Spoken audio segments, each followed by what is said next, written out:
Okay. ಅಧ್ಯಾಯ 5 ಕರ್ಮಯೋಗ, ಕೃಷ್ಣ ಪ್ರಜ್ಞೆಯಲ್ಲಿ ಕಾರ್ಯ.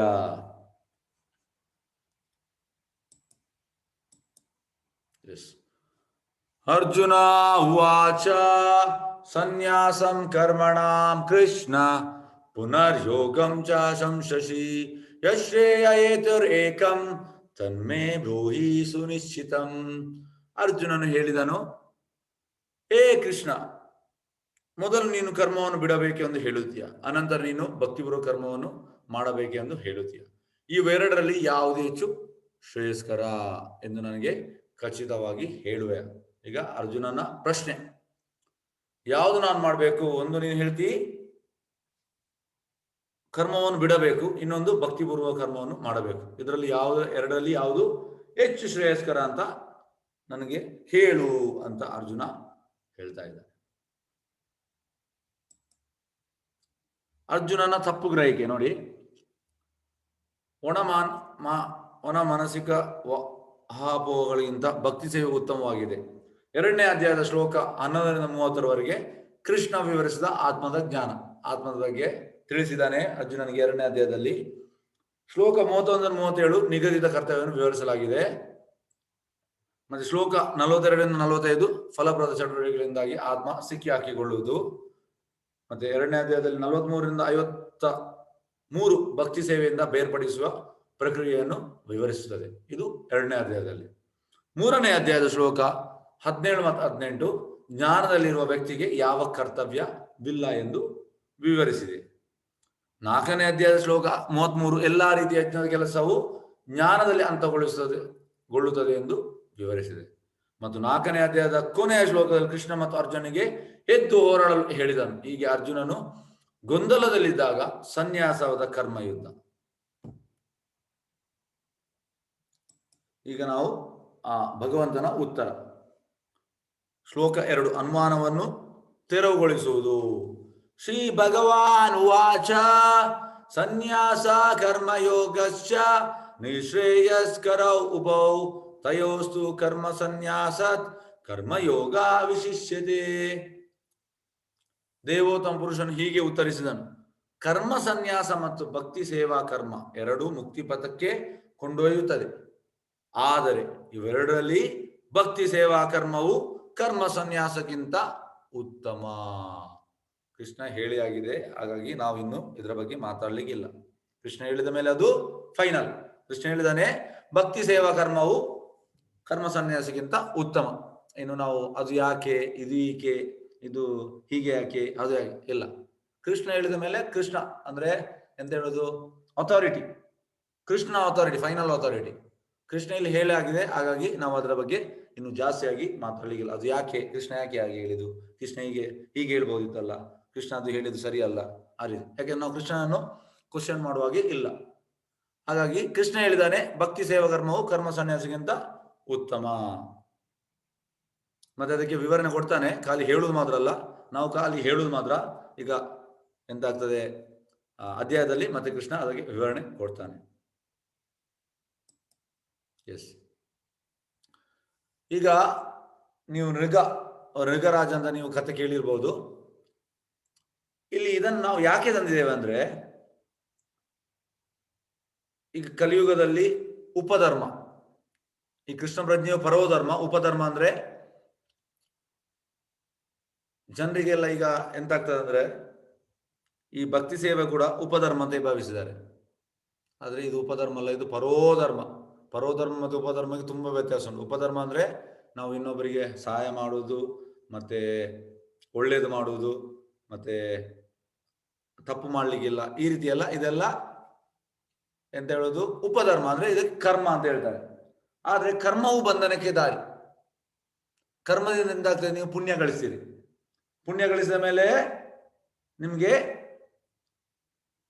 ಸ್ವರ್ಗಲೋಕ ಇಲ್ಲ ಬ್ರಹ್ಮಲೋಕ, ಆ ಲೋಕಕ್ಕೆ ಹೋಗ್ಬೋದು. ಆದ್ರೆ ನಿಮಗೆ ಮತ್ತೆ ಜನ್ಮ ಉಂಟೇ ಉಂಟು. ಹಾಗಾಗಿ ಆ ಕರ್ಮವು ಬಂಧನಕ್ಕೆ ದಾರಿ. ಇದಕ್ಕೆ ಇಲ್ಲಿ ಉದಾಹರಣೆ ನೃಗರಾಜ. ನೃಗರಾಜ ಎಂತ ಮಾಡಿದ, ಅವೆಲ್ಲ ಬ್ರಾಹ್ಮಣನ ಕರೆದು ಅವರಿಗೆ ಆ ಗೋದಾನ ಮಾಡಿದ. ದಾನದಲ್ಲಿ ಶ್ರೇಷ್ಠ ದಾನ ಗೋದಾನ. ಎಲ್ಲರಿಗೂ ಆ ಹಸುವಿಗೆ ಹೇಗೆ ಅಂದ್ರೆ ಬಂಗಾರ ಹಾಕಿ ಕಾಲಿಗೆ ದಾನ ಮಾಡೋದಲ್ಲ, ಅದಕ್ಕೆ ಬಂಗಾರ ಹಾಕಿ ಎಲ್ಲ ಬ್ರಾಹ್ಮಣರಿಗೆ ದಾನ ಮಾಡಿದ. ಹೀಗೆ ಮಾಡಿದಾಗ ಒಂದು ಹಸು ಎಂತ ಆಯ್ತು ಅಂದ್ರೆ ಆ ಬ್ರಾಹ್ಮಣನ ಮನೆಯಿಂದ ವಾಪಸ್ ಅವನಿಗೆ ಬಂತು. ಅದು ನೃಗನಿಗೆ ಇದು ಗೊತ್ತಿರಲಿಲ್ಲ. ಅವ ಎಂತ ಮಾಡಿದ, ಅದೇ ಹಸುವನ್ನು ಇನ್ನೊಂದು ಬ್ರಾಹ್ಮಣನಿಗೆ ದಾನ ಮಾಡಿದ. ಮತ್ತೆ ಆ ಯಾರಿಗೆ ದಾನ ಮಾಡಿದ್ದಾನೆ ಅವನಿಗೆ ಅದು ಗೊತ್ತಾಯ್ತು, ಇದು ಇನ್ನೊಬ್ಬರಿಗೆ ದಾನ ಮಾಡಿದವನಿಗೆ ದಾನ ಮಾಡಿದ. ಆಗ ಅವ ಶಾಪ ಹಾಕಿದ. ಎಂತ ಶಾಪ ಹಾಕಿದ, ನೀನು ನೆಕ್ಸ್ಟ್ ಲೈಫ್ ಲಿಸರ್ಡ್ ಆಗ್ಬೇಕಂತ. ಲಿಸರ್ಡ್ ಅಂದ್ರೆ ಆ ಚಿಪ್ಕಳಿ. ಹಾಗಾಗಿ ನೆಕ್ಸ್ಟ್ ಲೈಫಲ್ಲಿ ಅವ ಲಿಸರ್ಡ್ ಆದ. ಮತ್ತೆ ಆ ಕೃಷ್ಣ ಅವನನ್ನು ನೋಡಿ, ಇಲ್ಲಿ ಕಾಣ್ಬೋದು, ಕೃಷ್ಣ ಅವನನ್ನು ಅಲ್ಲಿಂದ ತೆಗೆಯುವುದು, ಮತ್ತೆ ಅವನ ನಿಜವಾದ ಶರೀರಕ್ಕೆ ಹೋಗ್ತಾನೆ.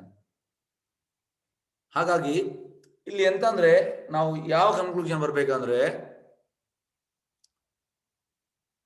ನಾವು ಒಳ್ಳೆ ಕೆಲಸ, ನಮಗೆ ಆಚಾರ್ಯ ಹೇಳ್ತಾರೆ ಒಳ್ಳೇದು ನಮಗೆ ಗೊತ್ತಿರ್ಬೇಕು. ಈಗ ಎಲ್ಲರೂ ಹೇಳ್ತಾರೆ ನಾವು ಒಳ್ಳೇದು ಮಾಡ್ಬೇಕು, ಒಳ್ಳೇದು ಮಾಡ್ಬೇಕಂತ.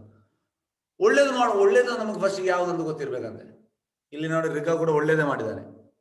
ಆದರೆ ಆ ಕರ್ಮವು ಅದಕ್ಕೆ ಹೇಳುದು, ಕೃಷ್ಣ ಪ್ರಜ್ಞೆಯಲ್ಲಿ ಮಾಡಿದಂತದಕ್ಕೆ ಯಾವುದೇ ಕರ್ಮ ಬಂಧನವಿಲ್ಲ, ಅದು ಡೈರೆಕ್ಟ್ ಕೃಷ್ಣನ ಅಕೌಂಟಿಗೆ ಹೋಗ್ತದೆ. ಹಾಗಾಗಿ ನಮಗೆ ಆಚಾರ್ಯ ಹೇಳ್ತಾರೆ ಒಳ್ಳೇದಂದ್ರೆ ಕೃಷ್ಣ ಪ್ರಜ್ಞೆ, ಉಳಿದದೆಲ್ಲ ನಮ್ಮ ಕರ್ಮಕ್ಕೆ ಬಂಧನಕ್ಕೆ ದಾರಿ. ಹಾಗೆ ಇಲ್ಲಿ ನೋಡಿ ಈ ಮೃಗ ಎಷ್ಟು ಜನರಿಗೆ ಇದು ಮಾಡಿದ್ದಾನೆ, ಆ ಒಂದು ದಾನ, ಆದ್ರೂ ಕೂಡ ಇನ್ನೊಬ್ಬರಿಂದ ಅವನಿಗೆ ಅವನ ಶಾಪಕ್ಕೆ ಒಳಗಾದ.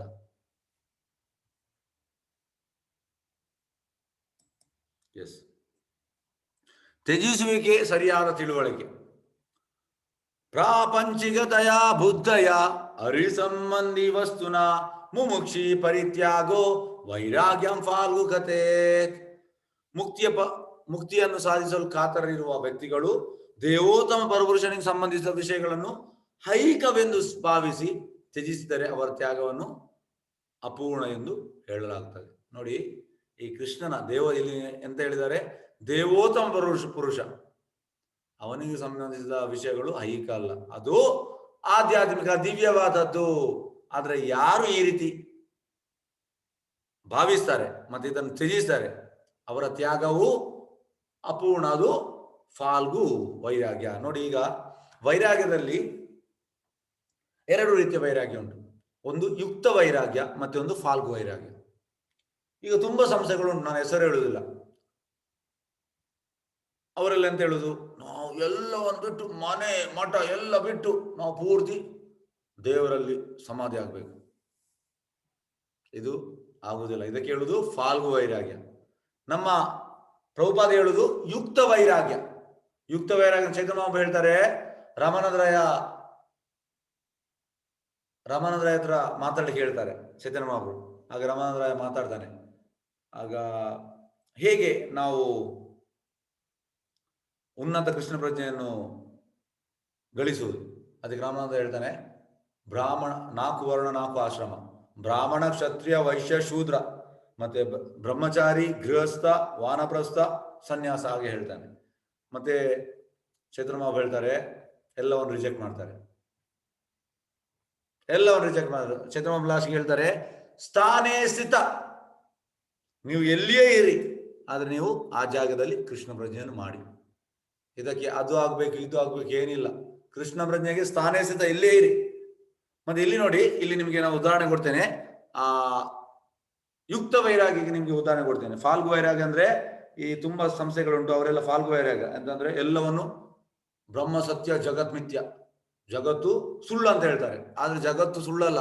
ಕೃಷ್ಣ ಹೇಳಿದ್ದು ದುಃಖಾಲಯಂ ಅಶಾಶ್ವತಂ, ಜಗತ್ತು ಟೆಂಪರರಿ, ಮಿಥ್ಯ ಅಲ್ಲ. ಹಾಗಾಗಿ ಅವರೆಂತ ಹೇಳುದು, ಇಲ್ಲೆಲ್ಲ ಈ ಎಲ್ಲವನ್ನು ತ್ಯಜಿಸಿ ಇದನ್ನು ಮುಟ್ಬಾರ್ದು. ಈಗ ಹೇಗಂದ್ರೆ ನೋಡಿ, ನಾವು ಈ ಲ್ಯಾಪ್ಟಾಪ್ ಇಂದ ನಿಮಗೆ ನಾವು ಕ್ಲಾಸ್ ಮಾಡ್ತಾ ಇದ್ದೇವೆ, ಕೃಷ್ಣನಿಗೋಸ್ಕರ ಯೂಸ್ ಮಾಡ್ತಾ ಇದ್ದೇವೆ. ಹಾಗಾಗಿ ಯಾವುದನ್ನು ಯೂಸ್, ಅದಕ್ಕೆ ಹೇಳುದು ಯುಕ್ತ ವೈರಾಗ್ಯ. ಫಾಲ್ಗು ವೈರಾಗ್ಯ ಅಂದ್ರೆ ಇಲ್ಲ ನಾವು ಲ್ಯಾಪ್ಟಾಪ್ ಯೂಸ್ ಮಾಡ್ಲಿಕ್ಕಿಲ್ಲ, ಆ ರೀತಿ. ಇದಕ್ಕೆ ನಾನು ನಿಮಗೆ ಒಂದು ಉದಾಹರಣೆ ಕೊಡ್ತೇನೆ. ರೂಪ ಗೋಸ್ವಾಮಿ, ಚೈತನ್ಯ ಮಹಾಪ್ರಭುದು 6 ಶಿಷ್ಯರಿದ್ದಾರೆ, ಅದರಲ್ಲಿ ಮೇನ್ ರೂಪ ಗೋಸ್ವಾಮಿ ಅಂದ್ರೆ ಸನಾತನ ಗೋಸ್ವಾಮಿ. ರೂಪ ಗೋಸ್ವಾಮಿ ಎಂತ ಆಯ್ತಂದ್ರೆ ನೋಡಿ, ರೂಪ ಗೋಸ್ವಾಮಿ ನವಾಬ್ ಹುಸೇನ್ ಶಾ ಬಂಗಾಲದಲ್ಲಿ ರಾಜ ಆಗಿದ್ದ, ಅವನಲ್ಲಿ ಫೈನಾನ್ಸ್ ಮಿನಿಸ್ಟರ್ ಆಗಿದ್ರು. ಸನಾತನ ಗೋಸ್ವಾಮಿ ಪ್ರೈಮ್ ಮಿನಿಸ್ಟರ್ ಆಗಿದ್ರು. ಇಬ್ಬರು ಕೂಡ ಸ್ಕಾಲರ್ ಅಂದ್ರೆ Arabic, Persian, Sanskrit, Bengali, English ಇದರಲ್ಲಿ ಅವರು ಪಂಡಿತರು. ಅದಕ್ಕೆ ಎಂತಾಯ್ತು, ಇಬ್ಬರನ್ನು ನವಾಬ್ ಹುಸೇನ್ ಶಾ ಅವರ ರಾಜ್ಯದಲ್ಲಿ ಆ ಹುದ್ದೆಯನ್ನು ಕೊಟ್ಟ. ಮತ್ತೆ ಅವರು ಆಕ್ಚುಲಿ ಅಲ್ಲಿ ಹೋದ ಮೇಲೆ ಸಾಕಾರ್ ಮಲಿಕ್ ಮತ್ತೆ ಸಾಬಿರ್ ಮಲಿಕ್ ಅವರ ಹೆಸರು ಕೂಡ ಚೇಂಜ್ ಆಗಿದೆ. ಅಂದ್ರೆ ಮುಸ್ಲಿಂ ರಾಜ್ಯದಲ್ಲಿ ಕೆಲಸ ಮಾಡೋದಾದ್ರೆ ನಮ್ದು ಅವರು ಕನ್ವರ್ಟ್ ಕೂಡ ಆಗ್ತಾರೆ. ಹಾಗಾಗಿ ಎಂತಾಯ್ತು ಅಂದ್ರೆ ಮತ್ತೆ ಚೈತನ್ಯ ಅವರು ಭೇಟಿ ಆಗ್ತಾರೆ. ಚೈತನ್ಯ ಅವರು ಭೇಟಿ ಆದ ಮೇಲೆ ಅವರು ಉನ್ನತ ಮಟ್ಟದಲ್ಲಿ ಇದ್ರು, ಅದನ್ನು ತ್ಯಜಿಸಿ ಅವರು ಚೈತನ್ಯ ಮಹಾಪ್ರಭು ಇದಕ್ಕೆ ಮೂವ್ಮೆಂಟ್ಗೆ ಜಾಯಿನ್ ಆದರು. ಮತ್ತೆ ಇಬ್ಬರು ಕೂಡ ಜಸ್ಟ್ ಕೋಪಿನ್ ಎಲ್ಲವನ್ನು ತ್ಯಜಿಸಿದ್ದಾರೆ. ಮತ್ತೆ ಚೈತನ್ಯ ಮಹಾಪ್ರಭು ಅವರಿಗೆ ಇಬ್ಬರಿಗೆ ಇನ್ಸ್ಟ್ರಕ್ಷನ್ ಮಾಡಿದ್ರು, ಮತ್ತೆ ಅವರು ಎಲ್ಲವನ್ನು ಬರ್ತದ್ದು. ಈಗ ನಾವು ಯಾವುದೆಲ್ಲ ಓದ್ತಾ ಇದ್ದೇವೆ ಅದು ಅವರ ಕೊಡುಗೆ. ಹಾಗೆ ಅವರಿಗೆ ವೃಂದಾವನದಲ್ಲಿ ಇವರಿಗೆ ರಾಧಾ ಗೋವಿಂದ್ ಸಿಕ್ತು, ರೂಪ ಗೋಸ್ವಾಮಿಗೆ, ಮತ್ತೆ ಸನಾತನ ಗೋಸ್ವಾಮಿಗೆ ಮದನ್ ಮೋಹನ್ಜಿ. ಅಂದ್ರೆ ವಜ್ರನಾಭ 1000 ದೇವಸ್ಥಾನಗಳು ಕಟ್ಟಿದ್ದ. ಆದ್ರೆ ಕಾಲಕ್ರಮಣದಲ್ಲಿ ಮೊಹಮ್ಮದ್ ಗೋರಿ, ಮೊಹಮ್ಮದ್ ಗಜ್ನಿ, ಔರಂಗಜೇಬ್ ಅವರೆಲ್ಲ ಬಂದು ಅಟ್ಯಾಕ್ ಮಾಡಿ ಎಲ್ಲವೂ ಧ್ವಂಸ ಆಗಿತ್ತು. ಮತ್ತೆ ಎಂತಾಯ್ತು, ಚೈತನ್ಯ ಹೇಳಿದ್ರು, ಚೈತನ್ಯ ಕೃಷ್ಣನೇ ನೀವು ಹೋಗಿ ಅದನ್ನು ಮತ್ತೆ ಸ್ಥಾಪನೆ ಮಾಡಿ. ಮತ್ತೆ ಅವರಿಗೆ ಒಂದೊಂದು ಕಾಡಲ್ಲಿ ಅದೆಲ್ಲ ಇತ್ತು ದೇವರು, ಅದು ಅವರಿಗೆ ಸಿಕ್ತು. ಹಾಗೆ ಸಿಗುವಾಗ ರೂಪ ಗೋಸ್ವಾಮಿ ಅಂತಂದ್ರೆ ಅವರು ಟೋಟಲಿ ಬರೀತಾ ಇದ್ದಾರೆ. ಹಾಗೆ ಎಂತ ಅಂದ್ರೆ ಈಗ ನೋಡಿ, ಈ ಕನ್ಸ್ಟ್ರಕ್ಷನ್ ಆಗುವಾಗ ಈ ಕೂಲಿ ಕೆಲಸ ಮಾಡ್ತಾರಲ್ಲ ಹೆಂಗಸರು, ಅವರವರ ಮಗುವನ್ನು ಆ ಸೀರೆಯಲ್ಲಿ ಕಟ್ತಾರೆ. ಅದೇ ರೀತಿ ಆ ರಾಧಾ ಗೋವಿಂದನ್ನು ರೂಪ ಗೋಸ್ವಾಮಿ ಒಂದು ಸೀರೆಯಲ್ಲಿ ಮರಕ್ಕೆ ಕಟ್ತಾ ಇದ್ರು. ಕಟ್ಟಿ ಎಂತ ಮಾಡ್ತಾ ಇದ್ರು, ದಿವಸದಲ್ಲಿ 2 ಚಪಾತಿ ಮಾತ್ರ ಕೊಡ್ತಾ ಇದ್ರು. ಮತ್ತೆ ಆ ರಾಧಾ ಗೋವಿಂದ ಮಾತಾಡ್ತಿದ್ರು ನೋಡಿ, ಶುದ್ಧ ಭಕ್ತರನ್ನು ಮಾತಾಡ್ತಾರೆ, ನಮ್ಮ ಹತ್ರ ಮಾತಾಡುದಿಲ್ಲ. ನೀನು ಏನು ಖಾಲಿ ಬರೀ ಚಪಾತಿ ಕೊಡ್ತೀಯ, ಅದಕ್ಕೆ ಏನು ಸಬ್ಜಿ ಏನು ಕೊಡುದಿಲ್ಲ ನೀನು, ಖಾಲಿ ಚಪಾತಿ ನಾನು ಹೇಗಿದೆ ಅನ್ನೋದು. ಹಾಗೆ ರೂಪ ಗೋಸ್ವಾಮಿ ಅವ್ರ ಹತ್ರ ಹೇಳ್ತಿದ್ರು ರಾಧಾ ಗೋವಿಂದ ಹತ್ರ, ನೀನು ಇವತ್ತು ಸಬ್ಜಿ ಕೇಳ್ತಿ, ನಾಳೆ ಸ್ವೀಟ್ ಕೇಳ್ತಿ, ಈ ರೀತಿ ನೀನು ಕೇಳ್ತಾ ಇರ್ತಿ. ನನಗಿಲ್ಲಿ ನಾನು ತುಂಬಾ ಬಿಸಿ, ನನಗೆ ಬರೀಲಿಕ್ಕೆ ಉಂಟು. ಅಂದ್ರೆ ಚೈತನ್ಯ ಬಾಬು ನನಗೆ ಕೆಲಸ ಕೊಟ್ಟಿದ್ದಾರೆ, ಎಲ್ಲ ಶಾಸವನ್ನು ಬರೀಲಿಕ್ಕೆ ಉಂಟು. ಆ ರೀತಿ ಅವ್ರದ್ದು ಸಂಭಾಷಣೆ ಇತ್ತು. ಹಾಗೆ ಅವರು ಬರಿತಾ ಇರುವಾಗ ಒಬ್ಬ ಸಿಂಧ್, ಈಗ ಅದು ಪಾಕಿಸ್ತಾನಕ್ಕೆ ಸೇರಿದೆ, ಸಿಂಧ್ ಇಂದ ಒಬ್ಬ ಮರ್ಚೆಂಟ್ ಬರ್ತಾನೆ. ಮರ್ಚೆಂಟ್ ಬಂದು ಅಡ್ಡ ಬೀಳ್ತಾನೆ ರೂಪ ಗೋಸ್ವಾಮಿಗೆ. ರೂಪ ಗೋಸ್ವಾಮಿಗೆ ಅಡ್ಡ ಬಿದ್ದು ಅವ ಹೇಳ್ತಾನೆ, ಸ್ವಾಮೀಜಿ ನಾನು ಬಿಸ್ನೆಸ್ ಅಲ್ಲಿ ತುಂಬಾ ಹಣ ಗಳಿಸಿದ್ದೇನೆ, ನನಗೆ ಒಂದು ಸೇವೆ ಮಾಡುವ ಅವಕಾಶ ಕೊಡಿ, ನಾ ಈ ಹಣವನ್ನು ನಿಮ್ಮ ಸೇವೆಗೆ ತೊಡಗಿಸ್ಲಿಕ್ಕೆ ಇದ್ದೇನೆ. ಈಗ ನೋಡಿ, ಇಲ್ಲಿ ನಮ್ಮ ಆಚಾರ್ಯ ಹೇಳ್ತಾರೆ, ತುಂಬಾ ಸಂಸ್ಥೆಗಳುಂಟು, ತುಂಬಾ ಮಾಯವಾದಿ ಸಂಸ್ಥೆಗಳು, ತುಂಬಾ ಸಂಸ್ಥೆಗಳುಂಟು, ಅವರೆಲ್ಲ ಫಾಲ್ಗು ವೈರಾಗ್ಯ. ಈಗ ಆ ಪೊಸಿಷನ್ ಅಲ್ಲಿ ಅವರೆಲ್ಲ ಇದ್ರೆ ಅವ್ರು ಹೇಳ್ತಿದ್ರು ನೀನು ಹೋಗು ಅಂತ. ಆದ್ರೆ ಇವರು ಆಕ್ಚುಲಿ ರೂಪ ಗೋಸ್ವಾಮಿ ಎಲ್ಲವನ್ನು ವೈರಾಗ್ಯ ಮಾಡಿದವರು. ಆದ್ರೆ ಅವ್ರು ಹೇಳಿದ್ರು, ಆಯ್ತು ನೀನು ಈ ರಾಧಾ ಗೋವಿಂದ್ಗೆ ದೇವಸ್ಥಾನ ಕಟ್ಟು. ಇದಕ್ಕೆ ಹೇಳೋದು ಯುಕ್ತ ವೈರಾಗ್ಯ. ಅವರ ಸ್ವ ಇಚ್ಛೆಗೆ ಅವರು ಯೂಸ್ ಮಾಡಲಿಲ್ಲ ಹಣವನ್ನು, ಕೃಷ್ಣನಿಗೋಸ್ಕರ ಯೂಸ್ ಮಾಡಿದ್ರು. ಇದಕ್ಕೆ ಹೇಳುದು ಯುಕ್ತ ವೈರಾಗ್ಯ.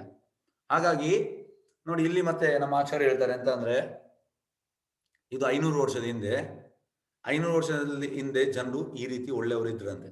ಅವ ಯಾರು ಬಿಸ್ನೆಸ್ ಮ್ಯಾನ್ ಬಂದು ಕೇಳಿದ. ಈಗ ಹಾಗಿಲ್ಲ. ಈಗ ನೋಡಿ, ಈ ಸಲ ನಾವು ಕೊರೋನಾ ಕಾರಣ ಹೋಗ್ಲಿಲ್ಲ, ಇಲ್ಲದ್ರೆ ಪ್ರತಿ ಜನ್ಮಾಷ್ಟಮಿಗೆ 1-2 ದಿನಗಳು ಮುಂಚೆ ನಾವು ಮನೆಗೆ ಹೋಗ್ತೇವೆ. ಮನೆ ಹೋಗುದು ಅಂತ ಅಂದ್ರೆ, ಇಲ್ಲಿ ನಾವು ಅವರಿಗೆ ಇನ್ವಿಟೇಷನ್ ಕೊಡುದು, ಬನ್ನಿ ಅಂತ ಹೇಳಲಿಕ್ಕೆ. ಯಾಕೆಂದ್ರೆ ನಾವು ಜನ್ಮಾಷ್ಟಮಿಗೆ ನಮ್ದು ಒಂದು ಕಡಿಮೆಯಲ್ಲಿ 5,000 ಜನ ಬರ್ತಾರೆ ನಮ್ಮ ಫಂಕ್ಷನ್ಗೆ. ಹಾಗೆ ನಾವು ಇನ್ವಿಟೇಷನ್ ಕೊಡ್ಲಿಕ್ಕೆ ಹೋಗುದು. ಹಾಗಾಗಿ ಅಲ್ಲಿ ಕಂಪಲ್ಸರಿ ಏನಿಲ್ಲ ಎಂತ ಹೇಳುದು, ಹಣ ಕೊಡು ನೀವು ಅಂದ್ರೆ ಕೆಲವರು ಕೊಡ್ತಾರೆ, ನಾವು ಇನ್ವಿಟೇಷನ್ ಕೊಡು ನಿಮ್ಮ ಈ ಫಂಕ್ಷನ್ ಆಗ್ಲಿ ಅಂತ. ಆದ್ರೆ ಎಂತ ಆಗ್ತದೆ ಅಂದ್ರೆ, ಹೆಚ್ಚಿನವರು ಅಂದ್ರೆ ಒಂದು 70%, 30% ಜನರು ಅದನ್ನ ಇನ್ವಿಟೇಷನ್ ಕೊಟ್ಟು ನಮ್ಗೆ ಎಂತಾದ್ರೂ ಕೊಡ್ತಾರೆ. ಇಲ್ಲಾಂದ್ರೆ ಕೆಲವರು ಹೇಳ್ತಾರೆ ನಮ್ಮ ಹತ್ರ ಇಲ್ಲ, ನಾವು ಅದಕ್ಕೆ ಅಂದ್ರೆ ನಾವು ಹಣಕ್ಕೋಸ್ಕರ ಹೋಗುದಲ್ಲ, ನಾವು ಅವನು ಇನ್ವೈಟ್ ಮಾಡ್ಲಿಕ್ಕೆ. ಕೆಲವರು ಎಂತ ಮಾಡೋದು, ಹೆಚ್ಚಿನವರು 70% ಜನರು ದೂರದಲ್ಲೇ ಗೇಟ್ ಹಾಕುದು, ಮತ್ತೆ ನಾಯಿಯನ್ನು ಬಿಡುವುದು. ನೋಡಿ, ಆಗ ನೋಡಿ 500 ವರ್ಷದಿಂದ ಎಂತಂದ್ರೆ, ಅವರಾಗೆ ತನ್ನಿಂದಾನೆ ಬಂದು ನನಗೆ ಸೇವೆ ಮಾಡ್ಲಿಕ್ಕೆ ಇಚ್ಛೆ ಉಂಟು ಅಂತ ಹೇಳ್ತಿದ್ರು. ಈಗ ಕಂಪ್ಲೀಟ್ ಕಲಿಯುಗ ಅಂದ್ರೆ ಇದು ಅಡ್ವಾನ್ಸ್ಮೆಂಟ್ ಆಫ್ ಕಲಿಯುಗ. ಜನರು ಟೋಟಲಿ ಗಾಡ್ಲೆಸ್. ಅಂದ್ರೆ ಗೇಟ್ ಹಾಕಿ ನಾಯಿಯನ್ನು ಬಿಡು, ನಾಯಿ ಅಂದ್ರೆ ಗೂಡಲ್ಲಿ ಇರ್ತದೆ, ಮಗನ ಹತ್ರ ಹೇಳ್ತಾರೆ ನಾಯಿಯನ್ನು ಬಿಡು ಅಂತ. ಮತ್ತೆ ನಾಯಿ ಅದು ಕೂಡ ದೊಡ್ಡ ನಾಯಿ, ಅದು ಗೇಟಲ್ಲಿ ವಾ ಹೀಗೆ ಈ ರೀತಿ ಮಾಡ್ತದೆ. ಈ ರೀತಿ ಇದು ಈಗದು ಕತೆ. ಮತ್ತೆ ಫ್ಲಾಟ್ ಅಲ್ಲಿ ಹೋಗುವಾಗ ಎಂತ ಆಗ್ತದೆ ಅಂದ್ರೆ, ಅದು ಸಣ್ಣ ಒಂದು ಹೋಲ್ ಇರ್ತದೆ, ಅದ್ರಲ್ಲಿ ನೋಡ್ತಾರೆ, ಮತ್ತೆ ಅದೊಂದು ಲಾಕ್, ಮೇಲೆ ಲಾಕ್ ಇರ್ತದೆ, ಅದೊಂದು ಜೋರಾಗಿ ಮಾಡುದು, ಅದು ನಾವು ಹೋಗ್ಬೇಕಂತ. ಆಕ್ಚುಲಿ ಹೇಗಂದ್ರೆ ಶಾಸ್ತ್ರದಲ್ಲಿ ಹೇಗುಂಟಂದ್ರೆ, ನಾವು ಯಾರಾದ್ರೂ ಹೋಗುವಾಗ ಆ ದೇವರ ರಿಲೇಟೆಡ್ ಯಾವ್ದಾದ್ರು ಕಾರ್ಯಕ್ರಮ ಹೋಗುವಾಗ ನೀವು ಏನು ಕೊಡ್ಬೇಕಂತ ಏನಿಲ್ಲ, ನಾವು ಕೊಡುವುದಕ್ಕೆ ಕೇಳುವುದಕ್ಕೆ ಹೋಗುದಲ್ಲ. ಅಂದ್ರೆ ಆಚಾರ್ಯ ಹೇಳ್ತಾರೆ ಅಟ್ಲೀಸ್ಟ್ ಒಂದು ಒಳ್ಳೇದು ಮಾತಾಡ್ಬೇಕಂತೆ, ಇಲ್ಲದ್ರೆ ಒಂದು ಗ್ಲಾಸ್ ಒಂದು ನೀರು ಕೊಡ್ಬೇಕಂತೆ, ಅತಿಥಿ ದೇವೋಭವ ಬಂದವರಿಗೆ. ಆದ್ರೆ ಈಗ ಎಂತ ಅಂದ್ರೆ ಬಾಗಿಲೇ ಟೈಟ್ ಆಗ್ತಾರೆ, ಮತ್ತೆ ಗೇಟ್ ಹಾಕ್ತಾರೆ, ಈ ರೀತಿ ಎಲ್ಲ ಉಂಟು. ಆದ್ರೆ ಇಲ್ಲಿ ಆಗಿರ್ಲಿಲ್ಲ. ಇಲ್ಲಿ ಅವ ಸ್ವತಃ ವೃಂದಾವನಕ್ಕೆ ಬಂದಿದ್ದಾನೆ ಸಿಂಧಿಯಿಂದ. ಮರುಜನ ಅವನು ಕೇಳಿದ, ಹೀಗೆ ವೃಂದಾವನದಲ್ಲಿ ಇಬ್ಬರು ರೂಪ ಗೋಸ್ವಾಮಿ ಮತ್ತು ಸನತ್ ಗೋಸ್ವಾಮಿ ಇದ್ದಾರೆ, ಅವರು ಕಂಪ್ಲೀಟ್ ಆ ಒಂದು ಕೃಷ್ಣನಲ್ಲಿ ಡೆಡಿಕೇಟ್ ಆಗಿದ್ದಾರೆ ಅಂತ ಅವನು ತಿಳಿದು ಅವ ಬಂದ, ಹುಡುಕ್ತಾ ಬಂದ. ಹಾಗಾಗಿ ಇಂಥವರು ಕೂಡ ಅಲ್ಪ ಸ್ವಲ್ಪ ಇದ್ದಾರೆ, ಇಂಥವ್ರು ಕೂಡ ಇಲ್ಲ ಅಂತ ಹೇಳುದಲ್ಲ. ಆದ್ರೆ ಮೋಸ್ಟ್ಲಿ ಕಲಿಯುಗ ಡಿಗ್ರೇಡೇಷನ್ ಆಗಿದೆ, ಈಗ ಜನರಿಗೆ ಇದರಲ್ಲಿ ಆಸಕ್ತಿ ಇಲ್ಲ.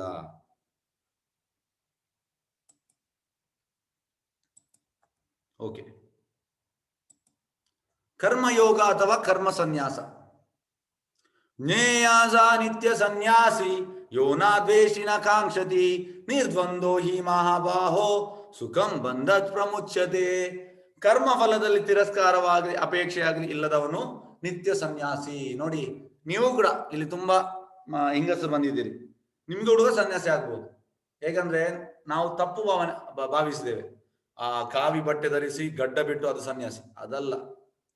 ಸನ್ಯಾಸ ನೋಡಿ ಆಚಾರ್ಯ ಹೇಳ್ತಾರೆ, ಈಗ ಕೃಷ್ಣನೇ ಹೇಳಿ ಸ್ವತಃ, ಕರ್ಮಫಲದಲ್ಲಿ ತಿರಸ್ಕಾರವಾಗಿ ಅಪೇಕ್ಷೆ ಆಗಲಿ ಇಲ್ಲದವನು ನಿತ್ಯ ಸನ್ಯಾಸಿ ಎಂದು ತಿಳಿಯಬೇಕು. ಮಹಾಭಾವದ ಅರ್ಜುನನೇ, ದ್ವಂದ್ವಗಳಿಂದ ಮುಕ್ತನಾದ ಇಂಥವನು ಮನುಷ್ಯನು ಸುಲಭವಾಗಿ ಐಕಮತದಿಂದ ಪಾರಾಗುತ್ತಾನೆ ಮತ್ತು ಸಂಪೂರ್ಣವಾಗಿ ಮುಕ್ತನಾಗುತ್ತಾನೆ. ನೋಡಿ, ಈಗ ತುಂಬಾ ಜನರು ಹೇಳ್ತಾರೆ ನಮಗೆ ಮೋಕ್ಷ ಸಿಗ್ಬೇಕು, ನಾವು ಮುಕ್ತಿ ಪಡಿಬೇಕು. ಆಚಾರ್ಯ ಹೇಳ್ತಾರೆ, ಯಾವಾಗ ನಮ್ಮ ಇಂದ್ರಿಯಗಳನ್ನು ಕೃಷ್ಣನಿಗೆ ಸಮರ್ಪಣೆ ಮಾಡ್ತೇವೆ ಅದೇ ನಿಮಗೆ ಮೋಕ್ಷ ಅಂತ. ಇಲ್ಲೇ ಸಿಗ್ಬೋದು ನಿಮಗೆ ಮೋಕ್ಷ, ಅಲ್ಲಿ ಹೋಗ್ಬೇಕಂತಿಲ್ಲ. ನಿಮ್ಮ ಇಂದ್ರಿಯಗಳನ್ನು ಕಂಪ್ಲೀಟ್, ಪಂಚೇಂದ್ರಿಯ, ಕಣ್ಣಲ್ಲಿ ನೋಡುವುದು ಕೃಷ್ಣನ್ ನೋಡ್ಬೇಕು, ಮೂಗಲ್ಲಿ ಸ್ಮೆಲ್ ಮಾಡೋದು ಕೃಷ್ಣನಿಗೆ ಹಾಕಿದ ಆಹಾರ, ಕಿವಿಯಲ್ಲಿ ಕೇಳುವುದು ಕೃಷ್ಣನ ಕಥೆ ಕೇಳಬೇಕು, ಬಾಯಲ್ಲಿ ಕೃಷ್ಣ ಪ್ರಸಾದ ತಿನ್ಬೇಕು ಮತ್ತು ಕೃಷ್ಣನ ಬಗ್ಗೆ ಮಾತಾಡ್ಬೇಕು, ಸ್ಪರ್ಶ ಭಕ್ತರನ್ನು ಸ್ಪರ್ಶ ಮಾಡ್ಬೇಕು. ಯಾವಾಗ ನಮ್ಮ ಇಂದ್ರಿಯಗಳನ್ನು ಕೃಷ್ಣನಿಗೆ ಸಮರ್ಪಣೆ ಮಾಡ್ತೇವೆ ಇಲ್ಲೇ ನಿಮಗೆ ಮುಕ್ತಿ. ಇದು ನಮ್ಮ ಆಚಾರ್ಯ ಪ್ರಭುಪಾದ ಹೇಳ್ತಾರೆ. ಹಾಗಾಗಿ ಇದನ್ನು ತಿಳಿದು, ಮತ್ತೆ ಸನ್ಯಾಸಿ ಎಲ್ಲ ಹೆಂಗಸರಿ ಕೂಡ ಆಗ್ಬೋದು. ಸನ್ಯಾಸಿ ಅಂದ್ರೆ ಎಂತ? ಕರ್ಮಫಲದ ತಿರಸ್ಕಾರವಾಗಲಿ ಅಪೇಕ್ಷೆ ಇಲ್ಲದವನು ನಿತ್ಯ ಸನ್ಯಾಸಿ. ಇದನ್ನು ನಾವು ತಿಳಿಬೇಕು. ಅದು ನಮ್ಗೆ ಆ ತಪ್ಪು ಭಾವನೆ ಉಂಟು. ಫಲ ಆಸಕ್ತಿ ಇಲ್ಲದ ಕರ್ಮಕ್ಕೆ ಪ್ರತಿಕ್ರಿಯೆ ಇಲ್ಲ, ಇದಕ್ಕೆ ಹೇಳುವುದು ಅಕರ್ಮ. ಯಾವುದಕ್ಕೆ ಫಲಾಸಕ್ತಿ ಇಲ್ಲ ಅದಕ್ಕೆ ಕರ್ಮಕ್ಕೆ ಪ್ರತಿಕ್ರಿಯೆ ಇಲ್ಲ. ಟೋಟಲ್ ಅದು ಕೃಷ್ಣನ ಅಕೌಂಟಿಗೆ ಆಡ್ ಆಗ್ತದೆ. ಎಸ್, ಈಗ ನೋಡಿ, ಇವರ ಬಗ್ಗೆ ಸ್ವಲ್ಪ ನಾವು ಹೇಳಬೇಕು. ಯಾಕಂದ್ರೆ ಇವರು ನಾಮಾಚಾರ್ಯ. ಇವರ ಬಗ್ಗೆ ಹೇಳುವ ಮುಂಚೆ ಫಸ್ಟಿಗೆ ನಾನು ಆ ಕೃಷ್ಣ ಲೀಲೆಯಲ್ಲಿ ಸ್ವಲ್ಪ ಹೇಳ್ತೇನೆ, ತಿಳಿಸ್ತೇನೆ. ಯಾಕೆಂದ್ರೆ ಅಲ್ಲಿ ನಿಮಗೆ ಸ್ವಲ್ಪ ರಿಲೇಟ್ ಆಗ್ತದೆ. ಕೃಷ್ಣ ಆ ವೃಂದಾವನ ಲೀಲೆಯಲ್ಲಿ ಬರುವಾಗ ನೋಡಿ, ದೇವತೆಗಳಿಗೆ ಕೂಡ ಎಂತಂದ್ರೆ ಅರ್ಥ ಮಾಡ್ಲಿಕ್ಕೆ ಆಗುದಿಲ್ಲ. ಮತ್ತೆ ನಾವು ಎಂತ, ಬ್ರಹ್ಮ ಎಂತ ಆಗ್ತದೆ? ಬ್ರಹ್ಮ ಕೇಳ್ತಾನೆ ಹೀಗೆ ಅಂದ್ರೆ ಬ್ರಹ್ಮ ಅತಿ ಬುದ್ಧಿ ಅವ. ಬ್ರಹ್ಮ ಎಂತ ಆಗ್ತದೆ? ಬ್ರಹ್ಮ ಕೇಳ್ತಾನೆ, ಹೀಗೆ ವೃಂದಾವನದಲ್ಲಿ ಒಂದು ಬಾಲಕ ಇದ್ದಾನೆ ಕೃಷ್ಣ ಅಂತ, ಎಲ್ಲ ರಾಕ್ಷಸನ್ನು ಕೊಲ್ತಾ ಇದ್ದಾನೆ ಅಂತ ಅವನಿಗೆ ನೀವು ಸಿಗ್ತದೆ. ಬ್ರಹ್ಮ ಇಮಿಡಿಯೇಟ್ ಬರ್ತಾನೆ. ಬ್ರಹ್ಮ ಇಲ್ಲಿ ಬಂದು ಎಂತ ಮಾಡ್ತಾನೆ? ಅವನಿಗೆ ಯಾರಂತ ಗೊತ್ತಿರ್ಲಿಲ್ಲ ಅದು. ಹಾಗಾಗಿ ಇಮಿಡಿಯೇಟ್ ಆ ಕೃಷ್ಣನೊಟ್ಟಿಗಿದ್ದ ಕರು ಮತ್ತೆ ಆ ಗೋಪಾಲ ಬಾಲಕರನ್ನು ಎಲ್ಲರನ್ನು ಅಪಹರಿಸ್ತಾನೆ. ಇಲ್ಲಿಗೆ ಬ್ರಹ್ಮಲೋಕ ಕೊಂಡೋಗ್ತಾನೆ. ಕೃಷ್ಣ ಎಂತ ಮಾಡ್ತಾನೆ? ಕೃಷ್ಣ ಅಂತರ್ಯಾಮಿ, ಕೃಷ್ಣ ಪರಮಾತ್ಮನಾಗಿ ಎಲ್ಲರ ಹೃದಯದಿದ್ದಾನೆ. ಆ ಬ್ರಹ್ಮನ ಹೃದಯ ಎಂತ ಉಂಟು ಕೂಡ ಅವನಿಗೆ ಗೊತ್ತುಂಟು. ಕೃಷ್ಣ ಅವನೇ ಸ್ವತಃ ಎಕ್ಸ್ಪಾನ್ಷನ್ ಆಗ್ತಾನೆ.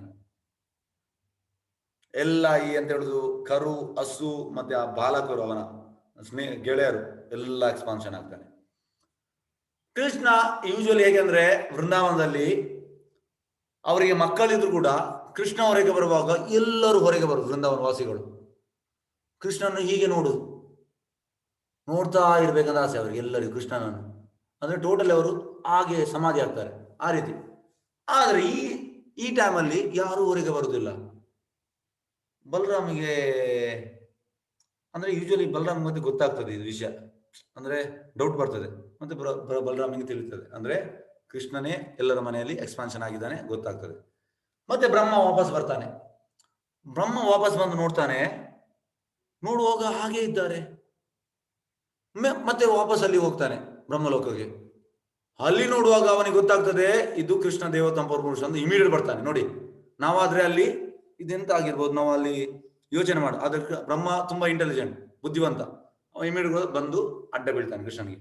ಕೃಷ್ಣ, ನನ್ನಿಂದ ತಪ್ಪಾಯಿತು, ನಾನಿನ್ನನ್ನು ಯಾರೋ ಒಂದು ಸಣ್ಣ ಬಾಳಕ ಅಂತ ತಿಳಿದು ನಾನು ತಪ್ಪು ಮಾಡಿದೆ, ನನಗೆ ಶಿಕ್ಷೆಯನ್ನು ಕೊಡು. ನೋಡಿ, ಬ್ರಹ್ಮ ಕೂಡ ಶಿಕ್ಷೆ ಕೇಳ್ತಾನೆ. ನಾವು ಹಾಗೆಲ್ಲ, ನಮ್ಗೆ ಸುಖ ಬೇಕು, ಶಿಕ್ಷೆ ಬೇಡ ನಮ್ಗೆ. ಶುದ್ಧ ಭಕ್ತರಿಗೆಲ್ಲ ಶಿಕ್ಷೆ ಕೇಳುದು. ಹಾಗಾಗಿ ಕೃಷ್ಣ ಹೇಳ್ತಾನೆ, ಆಯ್ತು, ನಾನು ಕಲಿಯುಗದಲ್ಲಿ ಚೈತನ್ಯ ಮಹಾಪ್ರಭು ಹಾಗೆ ಬರ್ತೇನೆ, ಕೃಷ್ಣ ಚೈತನ್ಯ, ಆಗ ನೀನು ಹರಿದಾಸ್ ಠಾಕೂರ್ ಹಾಗೆ ಹಾಗೆ ನೀನು ಬರ್ತೀಯ. ಆಗ ಬ್ರಹ್ಮ ಹೇಳ್ತಾನೆ, ಕೃಷ್ಣ, ಆ ಲೈಫಲ್ಲಿ ನಾನು ನಿಮ್ಗಿಂತ ಮುಂಚೆ ಬರಬೇಕು, ಮತ್ತೆ ನಿಮ್ಗಿಂತ ಮುಂಚೆ ನಾನು ದೇಹ ತ್ಯಾಗ ಮಾಡಬೇಕು. ಮತ್ತೆ ನಾನು ಸಾಯುವಾಗ ನನ್ನ ಹೆಣವನ್ನು ನೀವು ಎಳೆದುಕೊಂಡು ಹೋಗ್ಬೇಕು. ಅದಕ್ಕೆ ಕೃಷ್ಣ ಹೇಳ್ತಾನೆ, ಆಯ್ತು. ಮತ್ತೆ ನನಗೆ ಆ ಲೈಫಲ್ಲಿ ತುಂಬಾ ಇರೋ ಒಂದು ಕೀಳು ಜನ್ಮದಲ್ಲಿ ನನಗೆ ಜನ್ಮ ಕೊಡು. ಕೀಳು ತುಂಬಾ ಅಂದ್ರೆ ತುಂಬಾ ಕೀಳು ಜನ್ಮದಲ್ಲಿ ನನ್ನನ್ನು ಜನ್ಮಿಸು ಅಂತ ಹೇಳ್ತಾನೆ ಬ್ರಹ್ಮ. ಅದಕ್ಕೆ ಕೃಷ್ಣ ಹೇಳ್ತಾನೆ, ಆಯ್ತು. ಹಾಗೆ ಚೈತನ್ಯ ಮಹಾಪ್ರಭು ಬರುವ ಮುಂಚೆ ಇದು ಹರಿದಾಸ್ ಠಾಕೂರ್, ಇದು ಬೇರೆ ಯಾರು ಅಲ್ಲ, ಇದು ಬ್ರಹ್ಮ. ಹರಿದಾಸ್ ಠಾಕೂರ್ ಆ ಮುಸ್ಲಿಂ ಫ್ಯಾಮಿಲಿಯಲ್ಲಿ ಹುಟ್ಟುತ್ತಾರೆ.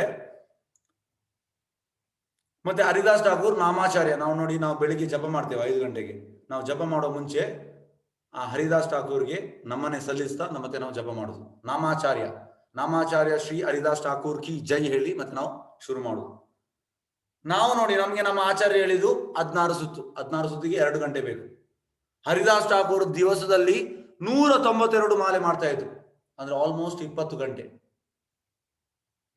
ನಮ್ಮಿಂದ ಅದನ್ನು ಎಣಿಸ್ಲಿಕ್ಕೆ ಕೂಡ, ಊಹಿಸ್ಲಿಕ್ಕೆ ಕೂಡ ಸಾಧ್ಯವಿಲ್ಲ. ಅದಕ್ಕೆ ಹೇಳುದು, ನಾವು ನಿತ್ಯ ಬದ್ಧರು, ಅವರು ನಿತ್ಯ ಸಿದ್ಧರು. ಹಾಗಾಗಿ ಎಂತ ಆಗ್ತದೆ ಅಂದ್ರೆ, ಬಂಗಾಲದಲ್ಲಿ ಆಗ ಆ ಮುಸ್ಲಿಂ ರಾಜ ಇದ್ದ, ಎಲ್ಲರೂ ಹೋಗಿ ಕಂಪ್ಲೇಂಟ್ ಮಾಡ್ತಾರೆ. ಯಾಕಂದ್ರೆ ಹರಿದಾಸ್ ಠಾಕೂರ್ ಕೃಷ್ಣ ಪ್ರಜ್ಞೆ ಮಾಡುವುದು ಎಲ್ಲರಿಗೂ, ಅಂದ್ರೆ ಜನರಿಗೆ ಒಳ್ಳೇದು ಯಾರದು ಮಾಡಿದ್ರೆ ಜನರಿಗೆ ಅಂತ ಹೇಳೋದು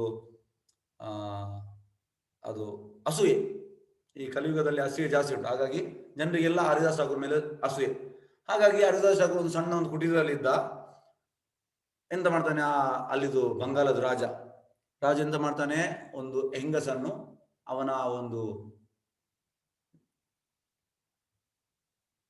ಅವನ ಜಪವನ್ನು ಭಂಗ ಮಾಡಲಿಕ್ಕೆ ಒಂದು ಹೆಂಗಸನ್ನು ಕಳಿಸ್ತಾನೆ. ಆ ಹೆಂಗಸು ಬೇರೆ ಯಾರಲ್ಲ, ಅದು ದೇವಿ ಶಕ್ತಿ. ಆ ಹೆಂಗಸನ್ನು ಕಳಿಸ್ತಾನೆ. ಹೆಂಗಸು ಹೋಗ್ತಾಳೆ, ತುಂಬಾ ಎಂತ ಹೇಳುದು, ಚೆಲುವೆ, ರೂಪವಂತೆ. ಅವಳು ಹೋಗುವಾಗ ಅವಳು ಹೇಳ್ತಾಳೆ, ಹರಿದಾಸ್ ಠಾಕೂರ್ ಹೇಳ್ತಾನೆ, ನೀನು ಯಾಕೆ ಇಲ್ಲಿ ಬಂದಿದ್ಯಾ? ನಾನು ನಿನ್ನನ್ನು ಸಂಭೋಗ ಮಾಡಲಿಕ್ಕೆ ಬಂದಿದ್ದೇನೆ. ಆಯ್ತು, ನಂದು ಜಪ ಬಾಕಿ ಉಂಟು, ನನ್ನ ಜಪ ಮುಗಿದ ಮೇಲೆ ನಾವು ಮಾಡುವ ಅಂತ. ಹಾಗೆ ಅವಳು ಒಂದು ಸಂಜೆ ಹೋಗ್ತಾಳೆ 6 ಗಂಟೆಗೆ. ಮತ್ತೆ ಇವು ಜಪ ಮಾಡ್ತಾ ಇದ್ದಾನೆ. 9 ಗಂಟೆಗೆ ಅವಳು ಕೇಳ್ತಾಳೆ, ನೀವು ಜಪ ಆಯ್ತಾ? ಇಲ್ಲ, ನನ್ನ ಜಪ ಸ್ವಲ್ಪ ಬಾಕಿ ಉಂಟು, ನಾನು ಮಾಡ್ತೇನೆ, ಮತ್ತೆ ನನ್ನ ಜಪ ಆದ್ಮೇಲೆ ಮತ್ತೆ ನಾವು ಮಾಡುವ ಅಂತ. ಹಾಗೆ ರಾತ್ರಿ ಆಗ್ತದೆ, ಅವಳಿಗೆ ಮತ್ತೆ ನಿದ್ದೆ ಬರ್ತದೆ. ಮತ್ತೆ ಬೆಳಿಗ್ಗೆ ಆಗುವಾಗ ಹರಿದಾಸ್ ಠಾಕೂರ್ ಹೇಳ್ತಾನೆ, ಇವತ್ತು ನೀನು ಹೋಗು, ನಾಳೆ ಸಂಜೆ ಇದೇ ಹೊತ್ತಿಗೆ ಬಾ, ಇವತ್ತು ಸಂಜೆ ಇದೇ ಹೊತ್ತಿಗೆ ಬಾ ಅಂತ. ಮತ್ತೆ ಅವಳು ನೆಕ್ಸ್ಟ್ ದಿವಸ ಸಂಜೆ ಹೋಗ್ತಾಳೆ. ನೆಕ್ಸ್ಟ್ ದಿವಸ ಸಂಜೆ ಹೋಗುವಾಗ ಅವಳು ಹೇಳ್ತಾಳೆ, ಇವತ್ತು ನಾವು ಮಾಡುವಾನ? ಅದಕ್ಕೆ ಅವಳು ಹೇಳ್ತಾನೆ, ಇಲ್ಲ, ನಂದು ಮೊನ್ನೆದು ಬಾಕಿ ಉಂಟು, ಅದು ಮುಗಿದ ಕೂಡಲೇ ಮತ್ತೆ ನಾವು ಮಾಡುವ ಅಂತ. ಮತ್ತೆ ಇವ್ ಜಪ ಮಾಡ್ತಾ ಇರ್ತಾನೆ. ಮತ್ತೆ ರಾತ್ರಿ ವಾಪಸ್ 10 ಗಂಟೆಗೆ ಹೇಳ್ತಾಳೆ, ನಿಂದು ಮುಗಿಯುತ್ತಾ ಅಂತ. ಇಲ್ಲ, ತುಂಬಾ ಬಾಕಿ ಉಂಟು ಅಂತ. ಮತ್ತೆ ಬೆಳಿಗ್ಗೆ ಆಗ್ತದೆ. ಬೆಳಿಗ್ಗೆ ಆಗುವಾಗ ಹರಿದಾಸ್ ಠಾಕೂರ್ ಹೇಳ್ತಾನೆ, ಇವತ್ತು ಹೋಗು, ಅಂದ್ರೆ ಸಂಜೆ ಬಾ ಅಂತ ಹೇಳ್ತಾನೆ. ಮತ್ತೆ ಸಂಜೆ ವಾಪಸ್ ಬರ್ತಾಳೆ. ವಾಪಸ್ ಬಂದು ಒಂದು 2-3 ಗಂಟೆಯಲ್ಲಿ ಅವಳು ಟೋಟಲಿ ಮೆಲ್ಟ್ ಆಗ್ತಾಳೆ. ಅವಳ ಕಣ್ಣಿಂದ ಆ ಕಣ್ಣೀರು ಬರ್ತದೆ. ಕಣ್ಣೀರು ಬಂದು ಹೇಳ್ತಾಳೆ, ಅಡ್ಡ ಬೀಳ್ತಾರೆ, ಹರಿದಾಸ್ ಠಾಕೂರ್, ನನ್ನಿಂದ ದೊಡ್ಡ ತಪ್ಪಾಗಿದೆ, ನಾನು ನಿನ್ನಂತ ಶುದ್ಧ ಭಕ್ತನನ್ನು ನಾನು ಭಂಗ ಮಾಡ್ಲಿಕ್ಕೆ ಬಂದಿದ್ದೇನೆ, ಹಾಗಾಗಿ ನನಗೆ ಕ್ಷಮಿಸು, ಮತ್ತೆ ನನಗೆ ಆಶೀರ್ವಾದ ಮಾಡು. ನೋಡಿ, ನಾವಾದ್ರೆ ಎಂತ ಆಗ್ತಿತ್ತು ನಮ್ಮ ಸ್ಟೇಜ್? ನಾವು ಮಾಯೆಗೆ ಒಳಗಾಗ್ತಿದ್ದೇವೆ. ಇಲ್ಲಿ ಆಚಾರ್ಯ ಹೇಳ್ತಾರೆ ಎಂತ ಅಂದ್ರೆ, ನಮ್ಮ ಕಂಡೀಷನ್ ಎಂತ ಅಂದ್ರೆ, ಈಗ ಮರವನ್ನು ಗಟ್ಟಿಯಾಗಿ ಹಿಡಿದುಕೊಂಡು ನಾವು ಹಿಡಿತೇವೆ, ಮತ್ತೆ ನಾವು ಹೇಳುದು ಮಾಯೆ ನಮ್ಮನ್ನು ಗಟ್ಟಿಯಾಗಿ ಹಿಡಿದಿದೆ. ಆಕ್ಚುಲಿ ಹಿಡಿದದ್ದು ಮರವನ್ನು ಯಾರು? ನಾವು. ಆದ್ರೆ ನಾವು ಮಾಯೆಗೆ ದೂರ ಆಗೋದು. ಆದ್ರೆ ಶುದ್ಧ ಭಕ್ತರು ಹಾಗೆ ಅಲ್ಲ. ಶುದ್ಧ ಭಕ್ತರು ಈ ಪ್ರಭುಪಾದ ಹೇಳ್ತಾರೆ, ಎಲ್ಲಿ ಸೂರ್ಯ ಉಂಟು ಅಲ್ಲಿ ಅಂಧಕಾರ ಇಲ್ಲ. ಅದೇ ರೀತಿ ಎಲ್ಲಿ ಕೃಷ್ಣ ಇದ್ದಾನೆ ಮಾಯೆ ಮುಟ್ಲಿಕ್ಕೆ ಆಗುದಿಲ್ಲ. ಈ ದೇವಿ ಶಕ್ತಿ ಬೇರೆ ಯಾರಲ್ಲ, ಮಾಯೆ. ಹಾಗಾಗಿ ಅವಳು ಅಡ್ಡ ಬಿದ್ದು ಮತ್ತೆ ಹರಿದಾಸ ಎಂತ ಮಾಡ್ತಾನೆ, ಅವಳಿಗೆ ದೀಕ್ಷೆ ಕೊಡ್ತಾನೆ.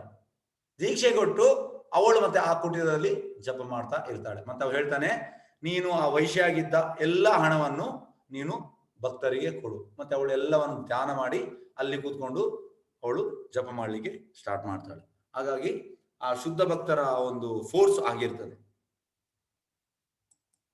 ಎಸ್. ಬ್ರಹ್ಮಾಣಿ ಆದಾಯ ಕರ್ಮಾಣಿ ಸಂಗಂ ತ್ಯಕ್ವಾ ಕರೋತಿ ಯಃ ಲಿಪ್ಯತೆ ನಾಸ ಪಾಪೇನ ಪದ್ಮಪತ್ರಂ ಇವಾಂಬಶ.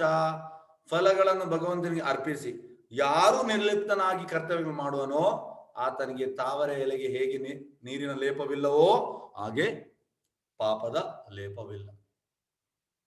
ನಾವು ಟೋಟಲಿ ಕೃಷ್ಣನಿಗೋಸ್ಕರ ಕೆಲಸ ಮಾಡ್ಬೇಕು. ಹಾಗೆ ಎಂತ ಅಂದ್ರೆ ಯಾವುದೇ ಪಾಪವಿಲ್ಲ. ಇಲ್ಲದ್ರೆ ನಾವು ಮೃಗ ರಾಜ ಅಂತ ನೀವು ಕೇಳಿದಿರಿ, ಅವ ಒಳ್ಳೆ ವಿಷಯ ಮಾಡಿದ ಆದ್ರೂ ಕೂಡ ಅಲ್ಲಿ ಅವನಿಗೆ ಶಾಪ ಸಿಕ್ತು. ಹಾಗಾಗಿ ಕೃಷ್ಣ ಪ್ರಜ್ಞೆಯಲ್ಲಿ ಅಕರ್ಮ, ಅದ್ರಲ್ಲಿ ನಿಮಗೆ ಯಾವುದೇ ಪಾಪದ ಲೇಪವಿಲ್ಲ. ನೋಡಿ, ಇದು ನಮ್ಮ ಆಚಾರ್ಯರು.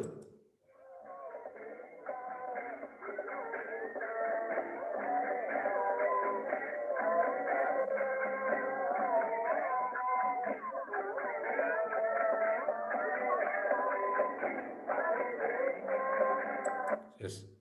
ಅದರಲ್ಲಿ ಎಂತ ಉಂಟಂದ್ರೆ, ನಮ್ಮ ಆಚಾರ್ಯರು ಕೂಡ ಆ ಹರಿದಾಸ್ ಠಾಕೂರ್ ಹಾಗೆ ಎಂತಾಯ್ತು, ಅವರು ಅಮೆರಿಕಕ್ಕೆ ಹೋದ್ರು 1965ರಲ್ಲಿ. ಆಗ ಅಲ್ಲಿ ಹಿಪ್ಪಿ ಮೂವ್ಮೆಂಟ್ ಇತ್ತು. ಇವರು ಆ ಪಾರ್ಕಲ್ಲಿ ಮಧ್ಯಾಹ್ನ 2 ಗಂಟೆಯಿಂದ ಸಂಜೆ 6 ಗಂಟೆ ತನಕ ಜಪ ಕೀರ್ತನ ಮಾಡ್ತಿದ್ರು. ಅವರ ಕೀರ್ತನೆಗೆ, ಅವ್ರ ಶುದ್ಧ ಭಕ್ತರ ಕೀರ್ತನ ಅಷ್ಟು ಪವರ್ಫುಲ್. ಅವರೆಲ್ಲ ಬಂದವರೆಲ್ಲ ಗಾಂಜೆ ಎಳ್ದು ಕುಡಿದು ಎಲ್ಲ ಬಂದವರೆಲ್ಲ ಅವರು ಮತ್ತೆ ಕೃಷ್ಣ ಭಕ್ತರಾದ್ರು. ನೋಡಿ, ನಮ್ಗೆ ಆಗ್ಲಿಕ್ಕಿಲ್ಲ ಅದು, ಆದ್ರೆ ಶುದ್ಧ ಭಕ್ತರಿಗೆ ಅದು ಆಗ್ತದೆ. ಎಸ್. ವಿದ್ಯಾ ವಿನಯ ಸಂಪನ್ನೆ ಬ್ರಾಹ್ಮಣೇ ಗವಿ ಹಸ್ತಿನಿ ಸುನೀಚೈವ ಸ್ವಪಾಕೆ ಚ ಪಂಡಿತ ಸಮದರ್ಶಿನ. ನಮ್ರದ ಜ್ಞಾನಿಗಳು ನಿಜವಾದ ಜ್ಞಾನವನ್ನು ಪಡೆದವರಾದುದರಿಂದ ವಿದ್ಯಾವಿನ ಸಂಪನ್ನನಾದ ಬ್ರಾಹ್ಮಣನನ್ನು, ಹಸುವನ್ನು, ಆನೆಯನ್ನು, ನಾಯಿಯ ಮಾಂಸವನ್ನು ತಿನ್ನುವವನು, ಅಂತ್ಯಜನನ್ನು ಒಂದೇ ರೀತಿ ಕಾಣುತ್ತಾರೆ. ನೋಡಿ, ಇದಕ್ಕೆ ಹೇಳುವುದು ಆ ಬ್ರಹ್ಮಭೂತ ಸ್ಟೇಜಲ್ಲಿ ನಮ್ರ ಜ್ಞಾನಿಗಳು ನಿಜವಾದ ಜ್ಞಾನ ಪಡೆದವರಿಂದ ವಿನಯ ಸಂಪನ್ನನಾದ ಬ್ರಾಹ್ಮಣನನ್ನು, ಹಸುವನ್ನು, ಆನೆಯನ್ನು, ನಾಯಿಯನ್ನು, ಮತ್ತೆ ನಾಯಿಯ ಮಾಂಸ ತಿನ್ನುವನು. ನಾಯಿ ಮಾಂಸ ತಿನ್ನುವರಿದ್ದಾರೆ, ಈ ಅಸ್ಸಾಮಲ್ಲಿ ತಿಂತಾರೆ, ಮತ್ತೆ ಮಿಜೋರಾಂ, ನಾಗಾಲ್ಯಾಂಡ್, ಮತ್ತೆ ಚೈನಾ, ನಾರ್ತ್ ಕೊರಿಯಾ, ಇಲ್ಲೆಲ್ಲ ನಾಯಿ ಮಾಂಸ ತಿಂತಾರೆ. ಅವರು ತುಂಬಾ ಕೀಳು ಅಂತ್ಯಜನರು. ಹಾಗಾಗಿ ಇಲ್ಲಿ ಎಂತ ಹೇಳ್ತಾರೆ ಅಂದ್ರೆ, ಆ ನಿಜವಾದ ಬ್ರಹ್ಮಭೂತ ಸ್ಟೇಜಿಗೆ ಬಂದವ ಅವ ಬ್ರಾಹ್ಮಣನನ್ನು, ಹಸುವನ್ನು, ಆನೆಯನ್ನು, ನಾಯಿಯನ್ನು ಎಲ್ಲವನ್ನು ಸೇಮ್ ಆಗಿ ನೋಡ್ತಾನೆ. ಆದ್ರೆ ನಮ್ಗೆ ಭೇದ ಉಂಟು, ನಮ್ಗೆ ಅದು ಸೇಮ್ ಆಗಿ ನೋಡ್ಲಿಕ್ಕೆ ಆಗುದು. ಯಾಕಂದ್ರೆ ನಾವು ಆ ಆತ್ಮ ಸಾಕ್ಷಾತ್ ನೆಲೆಗೆ ಬರಲಿಲ್ಲ. ಶುದ್ಧ ಭಕ್ತರಿಗೆ ಎಲ್ಲವೂ ಅಂದ್ರೆ ಆತ್ಮ ಕಾಣ್ತದೆ, ಅವರಿಗೆ ಆ ದೇಹ ಕಾಣುವುದಿಲ್ಲ. ನಮ್ಗೆ ಅದು ದೇಹ ಕಾಣ್ತದೆ ಅಷ್ಟೇ. ಇದು ನಮ್ಗೆ ಮತ್ತೆ ಅವರಿಗೆ ಇರುವಂತ ವ್ಯತ್ಯಾಸ.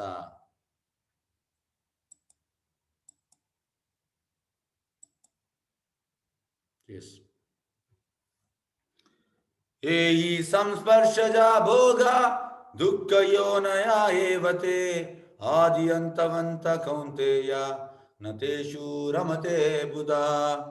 ವಿಷಯೇಂದ್ರಿಯಗಳ ಸಂಪರ್ಕವು ದುಃಖವನ್ನು ಉಂಟು ಮಾಡುವುದರಿಂದ ವಿವೇಕಿಯಾದನು ಅದರಲ್ಲಿ ತೊಡಗುವುದಿಲ್ಲ.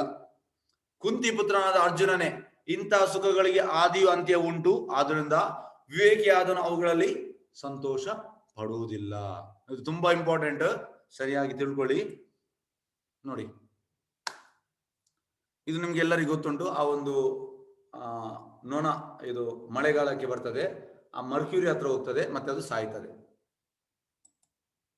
ಮತ್ತೆ ಜಿಂಕೆ ಅಂದ್ರೆ ಅದರದ್ದು ನೋಡುವುದು, ಈಗ ಪಂಚೇಂದ್ರಿಯ, ಆ ಕಣ್ಣಿದು, ಅದಕ್ಕೋಸ್ಕರ ಅದು ದುಷ್ಟಿದು, ಹಾಗಾಗಿ ಅದು ಹೋಗ್ತದೆ, ಅದು ಸಾಯ್ತದೆ. ಮತ್ತೆ ಸೆಕೆಂಡ್ ಜಿಂಕೆ. ಜಿಂಕೆ ಎಂತ ಮಾಡ್ತದೆ, ಬೇಟೆಗಾರ ಆ ಕೊಳಲನ್ನು ಊದ್ತಾನೆ, ಅದರ ಕೇಳುವ ಇದು, ಅದು ಸೀದಾ ಹೋಗ್ತದೆ, ಹೊತ್ತು ಹೋಗಿ ಆ ಬೇಟೆಗಾರ ಅದಕ್ಕೆ ಶೂಟ್ ಮಾಡ್ತಾನೆ, ಮತ್ತೆ ಅದು ಸಾಯ್ತದೆ. ನೆಕ್ಸ್ಟ್ ಬರುವಂತದ್ದು ಈ ದುಂಬಿ. ಆ ದುಂಬಿಯು ಸ್ಮೆಲ್ ಮಾಡ್ಲಿಕ್ಕೆ ಹೋಗ್ತದೆ, ಮತ್ತೆ ಅದರೊಳಗೆ ಸಾಯ್ತದೆ. ಮತ್ತೆ ಇದು ಮೀನು, ಆ ಎಂತ ಆಗ್ತದೆ, ಆ ಗಾಳ ಆಗ್ತಾನೆ ಮೀನಿಗೆ, ಆ ಗಾಳವನ್ನು ತಿನ್ಲಿಕ್ಕೆ ಬರ್ತದೆ, ಅದು ಸಾಯ್ತದೆ. ಮತ್ತೆ ಲಾಸ್ಟ್ ಇದು ಆನೆ. ಆನೆಯನ್ನು ಕಂಟ್ರೋಲ್ ಮಾಡೋದು ತುಂಬಾ ಕಷ್ಟ, ಹಾಗಾಗಿ ಇವ ಎಂತ ಮಾಡ್ತಾನೆ, ಆ ಕಾಡಿನಲ್ಲಿ ಯಾರಿದ್ದಾನೆ ಅವ ಹೆಣ್ಣು ಆನೆಯನ್ನು ಬಿಡ್ತಾನೆ. ಗಂಡು ಆನೆ ಹೆಣ್ಣು ಆನೆಯನ್ನು ಅಟ್ಟಿಸ್ತಾ ಹೋಗ್ತದೆ. ಹೋಗ್ತಾವ ಎಂತ ಮಾಡ್ತಾನೆ, ಅಲ್ಲಿ ಒಂದು ಪಿಟ್, ಒಂದು ಗುಂಡಿ ತೋಡಿರ್ತಾನೆ. ಮತ್ತೆ ಅಲ್ಲಿ ಆ ಎಂತ ಮಾಡ್ತದೆ, ಎಂತ ಆಗ್ತದೆ ಇದು, ಆ ಮರಗಳ ಆ ಎಲೆಗಳನ್ನು ಹಾಕಿರ್ತಾನೆ, ಅದು ಅದಕ್ಕೆ ಬೀಳ್ತದೆ. ಹಾಗಾಗಿ ಅದರ ಸ್ಪರ್ಶೇಂದ್ರಿಯ. ಹಾಗಾಗಿ ಇಲ್ಲಿ ಎಂತ ಅಂದ್ರೆ, ಈ ಎಲ್ಲಾ ವಿಷಯದ ಈಗ ನೋಡಿ, ಆ ಇದು ನೊಣದಲ್ಲಿ ಆ ನೋಡುವುದು ಒಂದು ಪ್ರಬಲ, ಜಿಂಕೆಯಲ್ಲಿ ಕೇಳುವುದು ಪ್ರಬಲ, ಈ ದುಂಬಿಯಲ್ಲಿ ಆ ಸ್ಮೆಲ್ ಮಾಡುವುದು ಪ್ರಬಲ, ಮತ್ತೆ ಮೀನಿನಲ್ಲಿ ಆ ತಿನ್ನುವುದು ಪ್ರಬಲ, ಮತ್ತೆ ಇದರಲ್ಲಿ ಆ ಸ್ಪರ್ಶೇಂದ್ರಿಯ. ಆದ್ರೆ ಮನುಷ್ಯನಲ್ಲಿ 5 ಇಂದ್ರಿಯ ಪ್ರಬಲ. ಆಚಾರ್ಯ ಹೇಳ್ತಾರೆ, ಪ್ರಭುಪಾದ ಹೇಳ್ತಾರೆ, ನಾವು ಎಷ್ಟು ಕೇರ್ಫುಲ್ ಆಗಿರ್ಬೇಕು. ನಾವು ಎನಿ ಮೂಮೆಂಟ್ ಆ ಗುಂಡಿಗೆ, ಈ ಆನೆ ಹೇಗೆ ಬಿದ್ದಿದೆ ಆ ರೀತಿ ನಾವು ಆ ಬೀಳ್ಲಿಕ್ಕೆ ಚಾನ್ಸಸ್ ಉಂಟು. ಹಾಗಾಗಿ ನಮ್ಮ ಈ 5 ಇಂದ್ರಿಯವನ್ನು ಯಾವಾಗ ನಾವು ಕೃಷ್ಣನಿಗೆ ಸಮರ್ಪಣೆ ಮಾಡ್ತೇವೆ, ಆಗ ನಮಗೆ ಯಾವುದೇ ತೊಂದರೆ ಇಲ್ಲ. ವಿಷಯೇಂದ್ರ ಹೇಗಂದ್ರೆ ನೋಡಿ, ಈಗ ನಿಮ್ಮ ಕೈಯಲ್ಲಿ, ನಮ್ಮ ಆಚಾರ್ಯ ಹೇಳ್ತಾರೆ, ಕೈಯಲ್ಲಿ ಒಂದು ಎಂತಾದ್ರೂ ಒಂದು ಆಕ್ಸಿಡೆಂಟ್ ಆಗಿರ್ತದೆ, ಮತ್ತೆ ಅಲ್ಲಿ ಸ್ಟಿಚ್ ಆಗಿರ್ತದೆ. ಸ್ಟಿಚ್ ಆಗುವಾಗ ಅಲ್ಲಿ ಸೈಡ್ ಅಲ್ಲಿ ಎಂತಾಗ್ತದೆ, ಎಂತಾಗ್ತದೆ, ಒಣಗಿದ ಈ ಚರ್ಮ ಒಣಗಿರ್ತದೆ, ಮತ್ತೆ ನಮಗೆ ಎಂತಾದ ತುರಿಸ್ಲಿಕ್ಕೆ ನಮಗೆ ಆಸೆ ಆಗ್ತದೆ. ನಾವು ತುರಿಸ್ತೇವೆ, ತುರಿಸುವ ನಮಗೆ ತುಂಬಾ ಆನಂದ ಆಗ್ತದೆ. ತುರಿಸುವ, ಮತ್ತೆ ತುರಿಸುವ ಅಂತ, ಮತ್ತೆ ಲಾಸ್ಟ್ಗೆ ರಕ್ತ ಬರ್ತದೆ, ಮತ್ತೆ ನಾವು ಸ್ಟಾಪ್ ಮಾಡ್ತೇವೆ. ಅದೇ ರೀತಿ ಈ ಇಂದ್ರಿಯ ಸುಖದಲ್ಲಿ ನಮಗೆ ದುಃಖವೇ, ನಾವು ಸುಖ ಅಂತ ಭಾವಿಸುದು, ಇದರಲ್ಲಿ ದುಃಖವೇ. ಹಾಗಾಗಿ ನಾವು ಇಂದ್ರಿಯಗಳು ಯಾವಾಗ ನಾವು, ಆಚಾರ್ಯ ಹೇಳ್ತಾರೆ, ನಾವು ಟಾಲರೇಟ್ ಮಾಡ್ಬೇಕಂತೆ. ಇಂದ್ರಿಯ ಇದು ಎಂತ ಹೇಳುದು, ಇಂದ್ರಿಯ ಯಾವುದು ನಮಗೆ ಉಪದ್ರ ಮಾಡಿದ್ರೆ ಅದನ್ನು ನಾವು ಟಾಲರೇಟ್ ಮಾಡ್ಬೇಕು. ನಾವು ಇಂದ್ರಿಯಗಳನ್ನು ಕೃಷ್ಣನಿಗೆ ಸಮರ್ಪಣೆ ಮಾಡಬೇಕು. ಎಸ್, ನೋಡಿ, ಇದು ಮನುಷ್ಯನಲ್ಲಿ ಎಲ್ಲ ಇಂದ್ರಿಯಗಳು ಪ್ರಬಲ.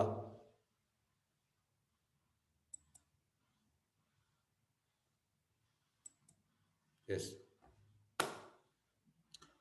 ಭೋಕ್ತಾರಂ ಯಜ್ಞ ತಪಸಾಂ ಸರ್ವಲೋಕ ಮಹೇಶ್ವರಂ ಸುಹೃದಂ ಸರ್ವಭೂತಾನಾಂ ಜ್ಞಾತ್ವಾ ಮಾಂ ಶಾಂತಿ ಮೃಚ್ಛತಿ.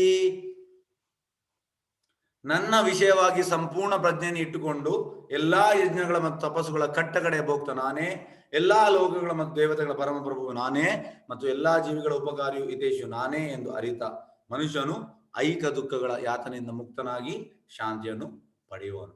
ನೋಡಿ, ಈಗ ಪೂರ್ತಿ ಆ ವಿಶ್ವದಲ್ಲಿ ಯಾರಿಗೂ ಶಾಂತಿ ಇಲ್ಲ. ಯಾಕೆ ಶಾಂತಿ ಇಲ್ಲ? ಈ ಶ್ಲೋಕ ಹೇಳ್ತದೆ, ಆಚಾರ್ಯ ಹೇಳ್ತಾರೆ, ಇದು ಶಾಂತಿಯ ಶ್ಲೋಕ. ಹಾಗಾಗಿ ಈ ಶ್ಲೋಕವನ್ನು ಯಾರು ತಿಳಿತಾನೆ ಅವನಿಗೆ ಶಾಂತಿ ಸಿಗ್ತದೆ. ಇಲ್ಲಿ ನಾವು ಬರುವ ವಿಷಯಕ್ಕೆ ಬರುವ, ಕೃಷ್ಣ ಹೇಳುದು ಭೋಕ್ತಾರಂ ಯಜ್ಞ ತಪಸಾಂ. ಭೋಕ್ತಾರ ಅಂದ್ರೆ ಎಂಜಾಯರ್, ಆ ಭೋಕ್ತಾರ ನಾನು. ಈಗೆಂತಾಗಿದೆ ಕಲಿಯುಗದಲ್ಲಿ, ನಾನು ಭೋಕ್ತಾರ, ಇದು ನಮ್ಮ ತಪ್ಪು.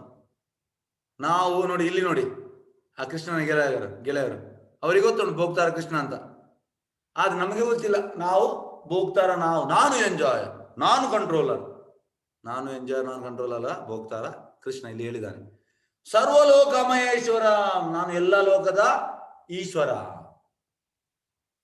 ಸೂರ್ಯದಂ ಸರ್ವಭೂತಾನಾಂ, ನಾನು ಎಲ್ಲರ ಹಿತೇಶಿ. ಕೃಷ್ಣ ಪಾರ್ಶಾಲಿಟಿ ಇಲ್ಲ. ಸುಹೃದಂ ಸರ್ವಭೂತಾನಾಂ ಹಿತೇಶು ನಾನೇ. ಜ್ಞಾತ್ವಾ ಮಾಂ ಶಾಂತಿ ರಿಚ್ಛತಿ. ಇದನ್ನು ಯಾರು ತಿಳಿತಾನೆ ಅವ ಶಾಂತಿಯಲ್ಲಿ ಇರ್ತಾನೆ. ಹಾಗಾಗಿ ಈ ಶ್ಲೋಕವು ತುಂಬಾ ಇಂಪಾರ್ಟೆಂಟ್. ಈ ಶ್ಲೋಕ ನಮ್ಗೆ ಯಾವಾಗ ತಿಳಿತದೆ ಆಗ ನಮಗೆ ನಿಜವಾದ ಶಾಂತಿ ಸಿಗ್ತದೆ.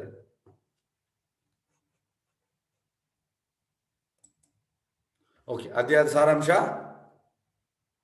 ವಿಷಯಗಳು: ಸನ್ಯಾಸವಾದ ಕರ್ಮಯೋಗ ಯಶ್ರೇಯ, ಕರ್ಮಯೋಗ ಸನ್ಯಾಸ, ಕರ್ಮಯೋಗ ವಿಶೇಷತೆ, ನಿಷ್ಕರ್ಮ ಕರ್ಮಯೋಗ ಬಂಧನದ ಮುಕ್ತಿ, ಕುರ್ವಾನಪಿ ಸನ್ ಅಪಿನ ಲಿಪ್ಯತೆ, ದೇವೋತ್ತಮ ಪರಮಪುರುಷನ ಮನಸ್ಸನ್ನು ಕೇಂದ್ರೀಕರಿಸುವುದರ ಮೂಲಕ ಮುಕ್ತಿ, ಜ್ಞಾತೋ ಮಾಂ ಶಾಂತಿ ರಿಚ್ಯತೆ. ಎಷ್ಟು ಯಾರ್ದಾದ್ರು ಪ್ರಶ್ನೆಯಲ್ಲಿ ಕೇಳಬಹುದು.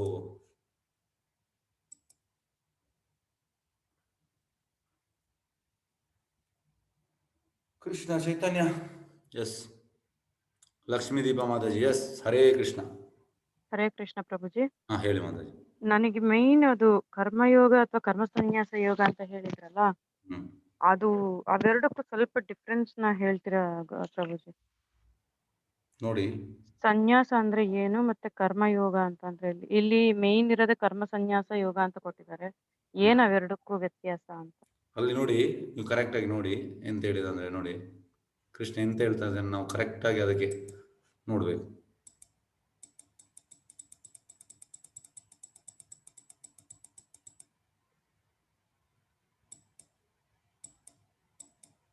ಸಾರಿ,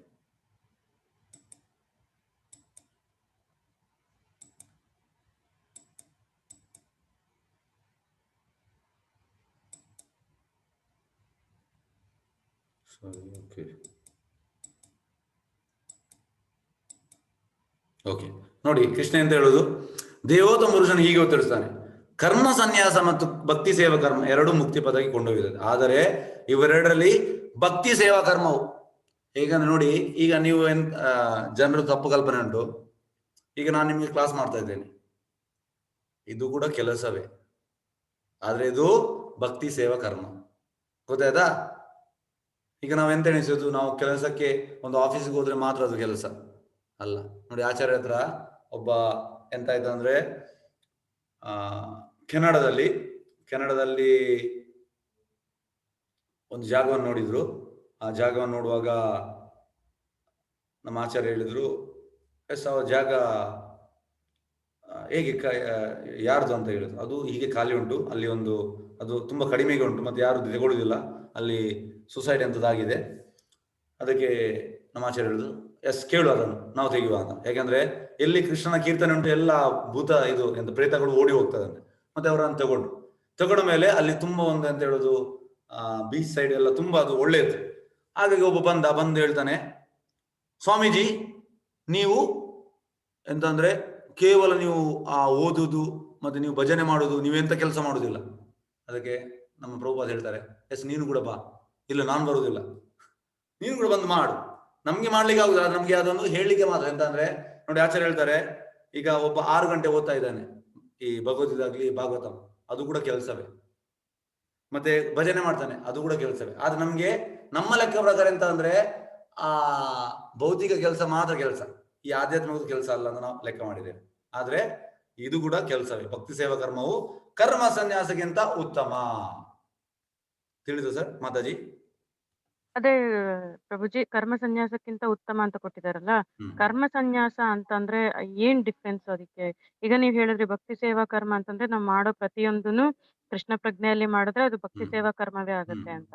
ಅದಕ್ಕಿಂತ ಉತ್ತಮ ಅಂತಂದ್ರೆ ಕರ್ಮ ಸನ್ಯಾಸ ಅಂತಂದ್ರೆ ಏನು? ಕರ್ಮ ಸನ್ಯಾಸ ಅಂದ್ರೆ ನಾವು ಕರ್ಮವನ್ನು ಬಿಟ್ಟು, ಕೆಲಸವನ್ನು ಬಿಟ್ಟು ಬರುವಂತದ್ದು. ತುಂಬಾ ಪದಗಳ ಇದು ಉಂಟು, ಯಾವುದು ಸಂಸ್ಥೆಗಳುಂಟು. ಟೋಟಲಿ ಬಿಟ್ಟು ಬರೋದು, ಟೋಟಲಿ ಏನಿಲ್ಲ ಅಂದ್ರೆ ಎಂತ ಹೇಳುದು, ಎಲ್ಲವನ್ನು ತ್ಯಜಿಸಿ ಬರುವಂತದ್ದು ಅಂದ್ರೆ ಜಾಬ್ಲೆಸ್ ಅಂತಲ್ಲ? ಯಾವುದು ಕರ್ಮ ಸನ್ಯಾಸ ಅಂತಂದ್ರೆ ಜಾಬ್ಲೆಸ್ ಅಂತಲ್ಲ, ಅಂತಂದ್ರೆ ಏನು ಕೆಲಸವೇ ಮಾಡಲ್ಲ ಅಂತ. ಹೌದೌದು.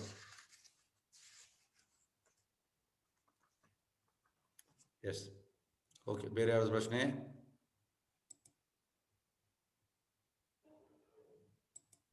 ಎಸ್, ಊರ್ಮಿಳಾ. ಎಸ್, ಊರ್ಮಿಳಾ ಮಾತಾಜಿ. ಹರೇ ಕೃಷ್ಣ ಪ್ರಭುಜಿ. ಹರೇ ಕೃಷ್ಣ, ಹೇಳಿ ಮಾತಾಜಿ. ನಂಗೆ ಅದು PDF 2 ದಿವಸದ 3, 4 ಮತ್ತೆ ಇವತ್ತು 5ನೇದು ಇದು ಕಳಿಸ್ಬೇಕಿತ್ತು ಗುರುಜಿ. ಕಳಿಸ್ತೇನೆ ಮಾತಾಜಿ. ಸರಿ. ಅದೇ ಇತ್ತು ನೀನು. Okay, thank you.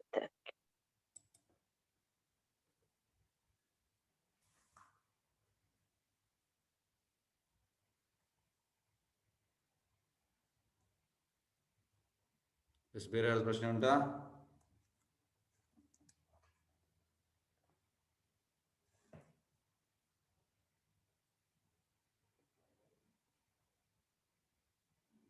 ಪ್ರಶ್ನೆದಲ್ಲಿ ಕೇಳ್ಬೋದು. ಹರೇ ಕೃಷ್ಣ.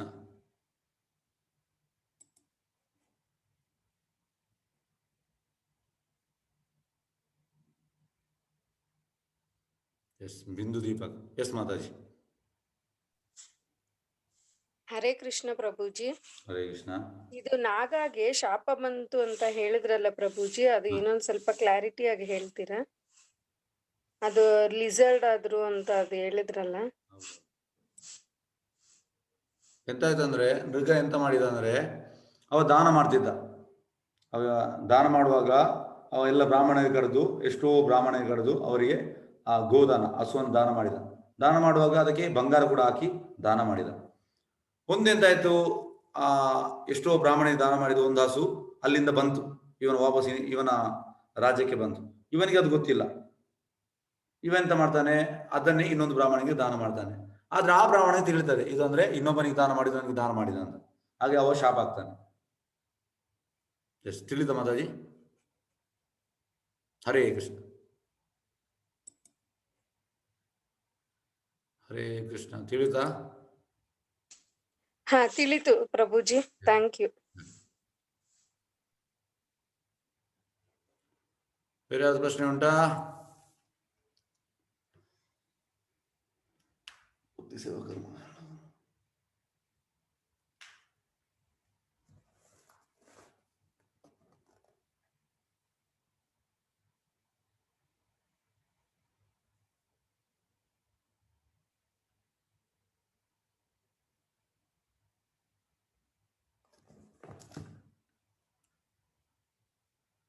ಎಸ್, ರೋಷಿನಿ. ನೀವು ನನ್ನ ಗ್ರೂಪ್ ಅಲ್ಲಿ ಆಡ್ ಮಾಡಿಲ್ಲ ಗುರುಜಿ. ಒಂದು ನಿಮಿಷ, ಈಗ ಮಾಡ್ತೇನೆ.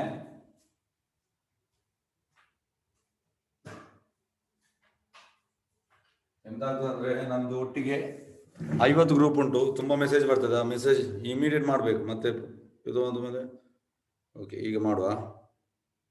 ನಿಮ್ದು ನಂಬರ್ ಹೇಳಿ. ನಂಬರ್ ಹೇಳಿ. ಹರೇ ಕೃಷ್ಣ. ರೋಶ್ನಿ. ಹರೇ ಕೃಷ್ಣ. ಹಾ ಗುರುಜಿ, ಒಂದು ನಿಮಿಷ. ನಂಬರ್ ಹರೇ ಕೃಷ್ಣ. ಹಾ, ನಂಬರ್ ಹೇಳ್ತೀರಾ? ಈಗ ಆಡ್ ಮಾಡ್ತೇನೆ. 0861 861 839 4021. ಹೆಸರು ರೋಶಿನಿ ಡಿ. 861 839 4021. ಸರಿ ಅಲ್ಲ? ಹಾ ಗುರುಜಿ. ಗುರುಜಿ ನಮ್ ಫ್ರೆಂಡ್ಸ್ ಬರ್ಬೋದಾ? ಬರ್ಬೋದು. ಆಯ್ತು ಗುರುಜಿ.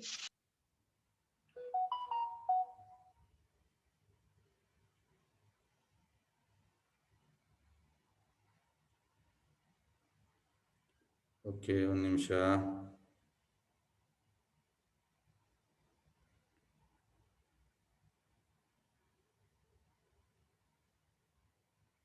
add participants.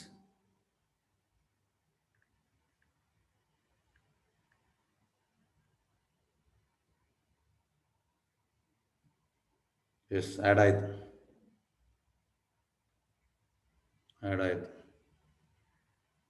ಓಕೆ, ಬೇರೆ ಯಾವ್ದು ಪ್ರಶ್ನೆ?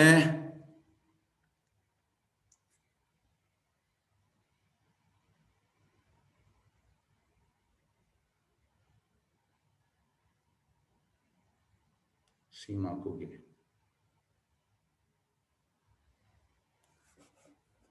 ಬೇರೆ ಯಾವ್ದು ಪ್ರಶ್ನೆ ಉಂಟಾ? ಎಲ್ಲರಿಗೂ ಎಲ್ಲ ತಿಳಿಯುತ್ತಾ?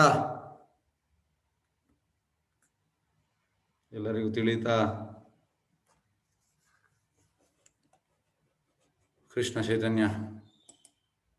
ನೋಡಿ, ನಾವು ಎಂತ ಭಾವಿಸಿದ್ದೇವೆ ಕರ್ಮ ಅಂದ್ರೆ ತುಂಬಾ ಉಂಟು ರಿಲೇಟೆಡ್. ನಮ್ಗೆ ಆಕ್ಚುಲಿ ನಾವು ಎಂತ ಹೇಳೋದು, ಆ ಬಾವಿಯಲ್ಲಿದ್ದ ಕಪ್ಪೆ ಎಂತಾಗ್ತದೆ, ಸಮುದ್ರದಲ್ಲಿದ್ದ ಕಪ್ಪೆ ಬಂದು ಆ ಬಾವಿ ಕಪ್ಪೆಗೆ ಹೇಳ್ತದಂತೆ ಆ ಸಮುದ್ರ ಎಷ್ಟು ದೊಡ್ಡದು ಅಂತ. ಅದಕ್ಕೆ ಬಾವಿ ಕಪ್ಪೆ ಹೇಳ್ತಂದ್ರೆ ಈ ಬಾವಿಗಿಂತ ದೊಡ್ಡದು ಯಾವುದಿಲ್ಲ ಅಂತ. ಹಾಗಾಗಿ ನಾವು ಅಷ್ಟೇ ನಮಗೆ ಗೊತ್ತಿರೋದು ಕರ್ಮದ ಬಗ್ಗೆ, ನಮ್ಗೆ ಜಾಸ್ತಿ ಗೊತ್ತಿರಲಿಲ್ಲ. ಆದ್ರೆ ಈ ಭಗವದ್ಗೀತೆಯಲ್ಲಿ ತುಂಬಾ ಡೀಟೇಲ್ ಉಂಟು.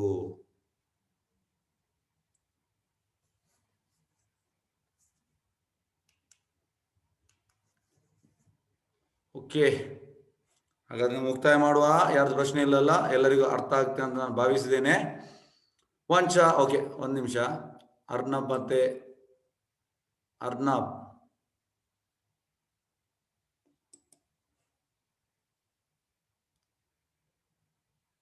ಎಸ್, ಅಭಿನವ್, ಅರ್ನವ್. ಹೇಳಿ ಗುರುಜಿ. ಹರೇ ಕೃಷ್ಣ. ಹರೇ ಕೃಷ್ಣ. ಎಸ್. ಎಂತ ಕಲ್ತಿದ್ದಿ? ಯಾವ ಶ್ಲೋಕ ಕಲ್ತಿದ್ದಿ? ಇಲ್ಲ ಗುರುಜಿ, ಕಲೀಲಿಲ್ಲ. ಯಾಕೆ ವಿಷಯ? ನಾನ್ ಬೇರೆ ನಮ್ ಸ್ಕೂಲಿಂದ ಓದ್ತಾ ಇದ್ದೆ ಗುರುಜಿ ನಾನು. ಹೌದಾ? ಅರ್ನವ್ ಕಲ್ತಿದ್ಯಾ? ಕಲ್ತಿದ್ದೀನಿ ಗುರುಜಿ. ಯಾವ್ದು?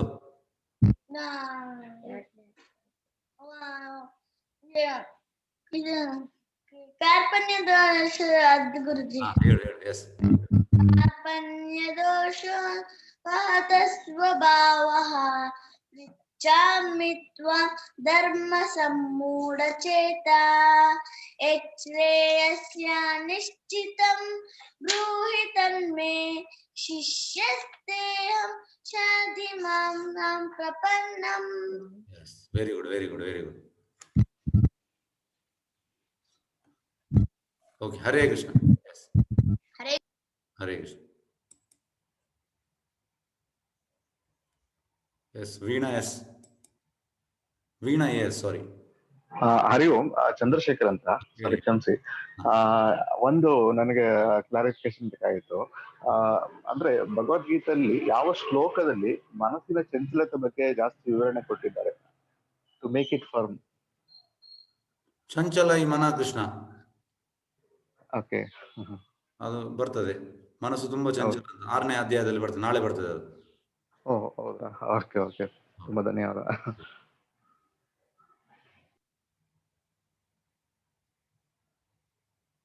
ದೀಕ್ಷಿತಾ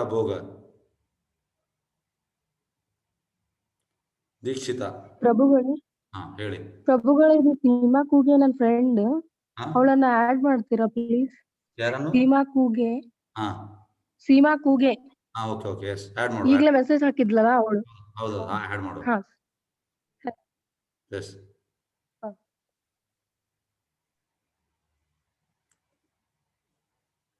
ಓಕೆ. ವಂಶಾಕಲ್ಪತರುಭ್ಯಶ್ಚ ಕೃಪಾ ಸಿಂಧುಭ್ಯೇವ ಚ ಪತಿತಾನಾಂ ಪಾವನೇಭ್ಯೋ वैष्णवेभ्यो नमो नमः। अनंत कोटि वैष्णव वृंद की जय। नामाचार्य श्री हरिदास ठाकुर की जय। हरे कृष्णा। हरे कृष्णा।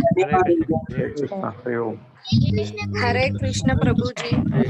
हरे कृष्ण ಪ್ರಭು ಜಿ, ನೀವ್ ಹೇಳಿದ್ರಿ ತಿಳಿದೆ ದಾನ ಮಾಡಿದ್ದಾರೆ ಅಂತ. ತಿಳಿದೆ ಮಾಡಿದಾಗ್ಲೂ ಅದು ಪಾಪ ಅಂಟ್ಕೊಳ್ಳುತ್ತಾ? ಹೌದು, ಅದಕ್ಕೆ ಕೃಷ್ಣ ಪ್ರಜ್ಞೆಯಲ್ಲಿ ಯಾವುದು? ಕೃಷ್ಣ ಪ್ರಜ್ಞೆ ಅಕರ್ಮ, ಉಳಿದದೆಲ್ಲ ಕರ್ಮ ಕೂಡ ಬಂಧನಕ್ಕೆ ದಾರಿ, ವಿಕರ್ಮ ಕೂಡ ಬಂಧನಕ್ಕೆ ದಾರಿ. ನಾವು ಅಕರ್ಮ ಮಾಡಬೇಕು. ಹಾ, ತಿಳಿತು ಗುರುಜಿ. ಎಸ್. ಹರೇ ಕೃಷ್ಣ ಗುರುಜಿ. ಹರೇ ಕೃಷ್ಣ. ಹರೇ ಕೃಷ್ಣ. ಹರೇ ಕೃಷ್ಣ ಪ್ರಭು ಹರೇ ಜಿ. ಕೃಷ್ಣ. ಹರೇ ಕೃಷ್ಣ ಪ್ರಭುಜಿ. हरे ಕೃಷ್ಣ ಪ್ರಭುಜಿ. ಹರೇ ಕೃಷ್ಣ ಪ್ರಭುಜಿ. ಹರೇ ಕೃಷ್ಣ ಪ್ರಭುಜಿ. ಹರೇ ಕೃಷ್ಣ. ಹರೇ ಕೃಷ್ಣ. ಪ್ರಭುಜಿ, ನಂಗೆ 11ನೇ ಸ್ಕಂದದಲ್ಲಿ ಅದು ಸಿಗ್ಲಿಲ್ಲ. ಅದು 5ನೇ ಅಧ್ಯಾಯದಲ್ಲಿ ಹರೇ ಕೃಷ್ಣ ಮಂತ್ರ ಯಾವ ನಂಬರು ಅದು ಪ್ರಭುಜಿ? ಯಾವುದ್ರಲ್ಲಿ? ನನಗೆ ಅರ್ಥ ಆಗ್ಲಿಲ್ಲ. ನೀವು 11ನೇ ಸ್ಕಂದ 5ನೇ ಅಧ್ಯಾಯ ಹೇಳಿದ್ರಲ್ವಾ ಭಾಗವತದಲ್ಲಿ, ಹರೇ ಕೃಷ್ಣ ಮಂತ್ರ, ಅದು ಯಾವ ಶ್ಲೋಕ ಅಂತ ಗೊತ್ತಾಗ್ಲಿಲ್ಲ. ಅದು ಯಾವ ನಂಬರು ಅದು? 11ನೇ ಅಧ್ಯಾಯದಲ್ಲಿ 5ನೇ ಅಧ್ಯಾಯದು ಶ್ಲೋಕ ಯಜ್ಞ ಸಂಕೀರ್ತನ ಸುಮೇಧಶ. ಒಂದು ನಿಮಿಷ. 5ನೇ ಅಧ್ಯಾಯದ 11.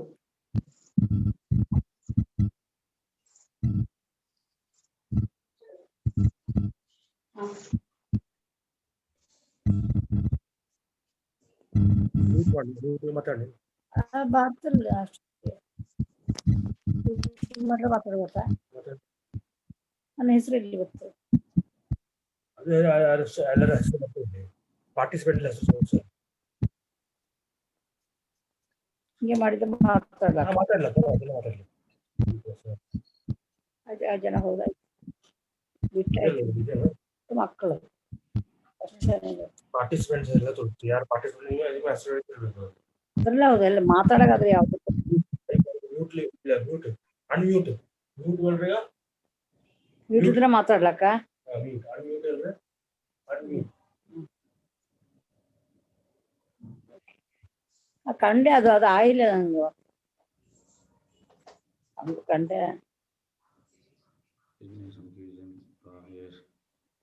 ಅನ್ಮ್ಯೂಟ್ ಇಲ್ದ್ರೆ ಮಾತಾಡ್ಲಕ್ಕಲ್ಲ, ಮ್ಯೂಟ್ ಇಲ್ದ್ರೆ ಮಾತಾಡಕತ್ತೆ. ಮ್ಯೂಟ್ ಅಲ್ಲ, ಅನ್ಮ್ಯೂಟ್ ಇಲ್ಲ ಮಾತಾಡ್ಲ, ಅನ್ಮ್ಯೂಟ್ಲೆ ಮಾತಾಡಲಿ.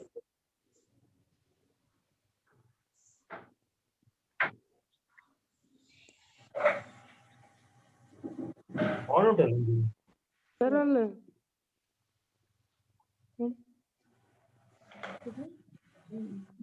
ಅವ್ರು ಹೋಗ್ಯಾರಲ್ಲ ಗುರುಗಳು. ಇಲ್ಲ ಅದೇ ತರ್ತೆ ಸರ್ಚ್ ಮಾಡ್ರೆ ಸಾಕು. ಇಲ್ಲೇ ಐತೆ.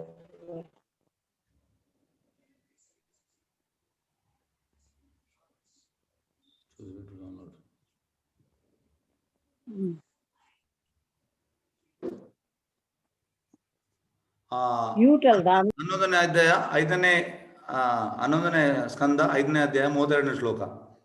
32ನೇ ಶ್ಲೋಕ. ಕೃಷ್ಣ ವರ್ಣಂ ತುಷಾಕೃಷ್ಣಂ ಸಂಗೋಪಾಂಗಾಸ್ತ್ರ ಪಾರ್ಷದಂ ಯಜ್ಞ ಸಂಕೀರ್ಣ ಪ್ರಾಯ ಯಜಂತಿ ಸುಮೇಧಶ. ಓಕೆ ಎಷ್ಟನೇ ನಂಬರ್ ಹೇಳಿದ್ರಿ ಗುರುಜಿ? 30? 11ನೇ ಸ್ಕಂದ 5ನೇ ಅಧ್ಯಾಯ 32ನೇ ಶ್ಲೋಕ. ಓಕೆ ಸರಿ. ಧನ್ಯವಾದ ಪ್ರಭುಜಿ.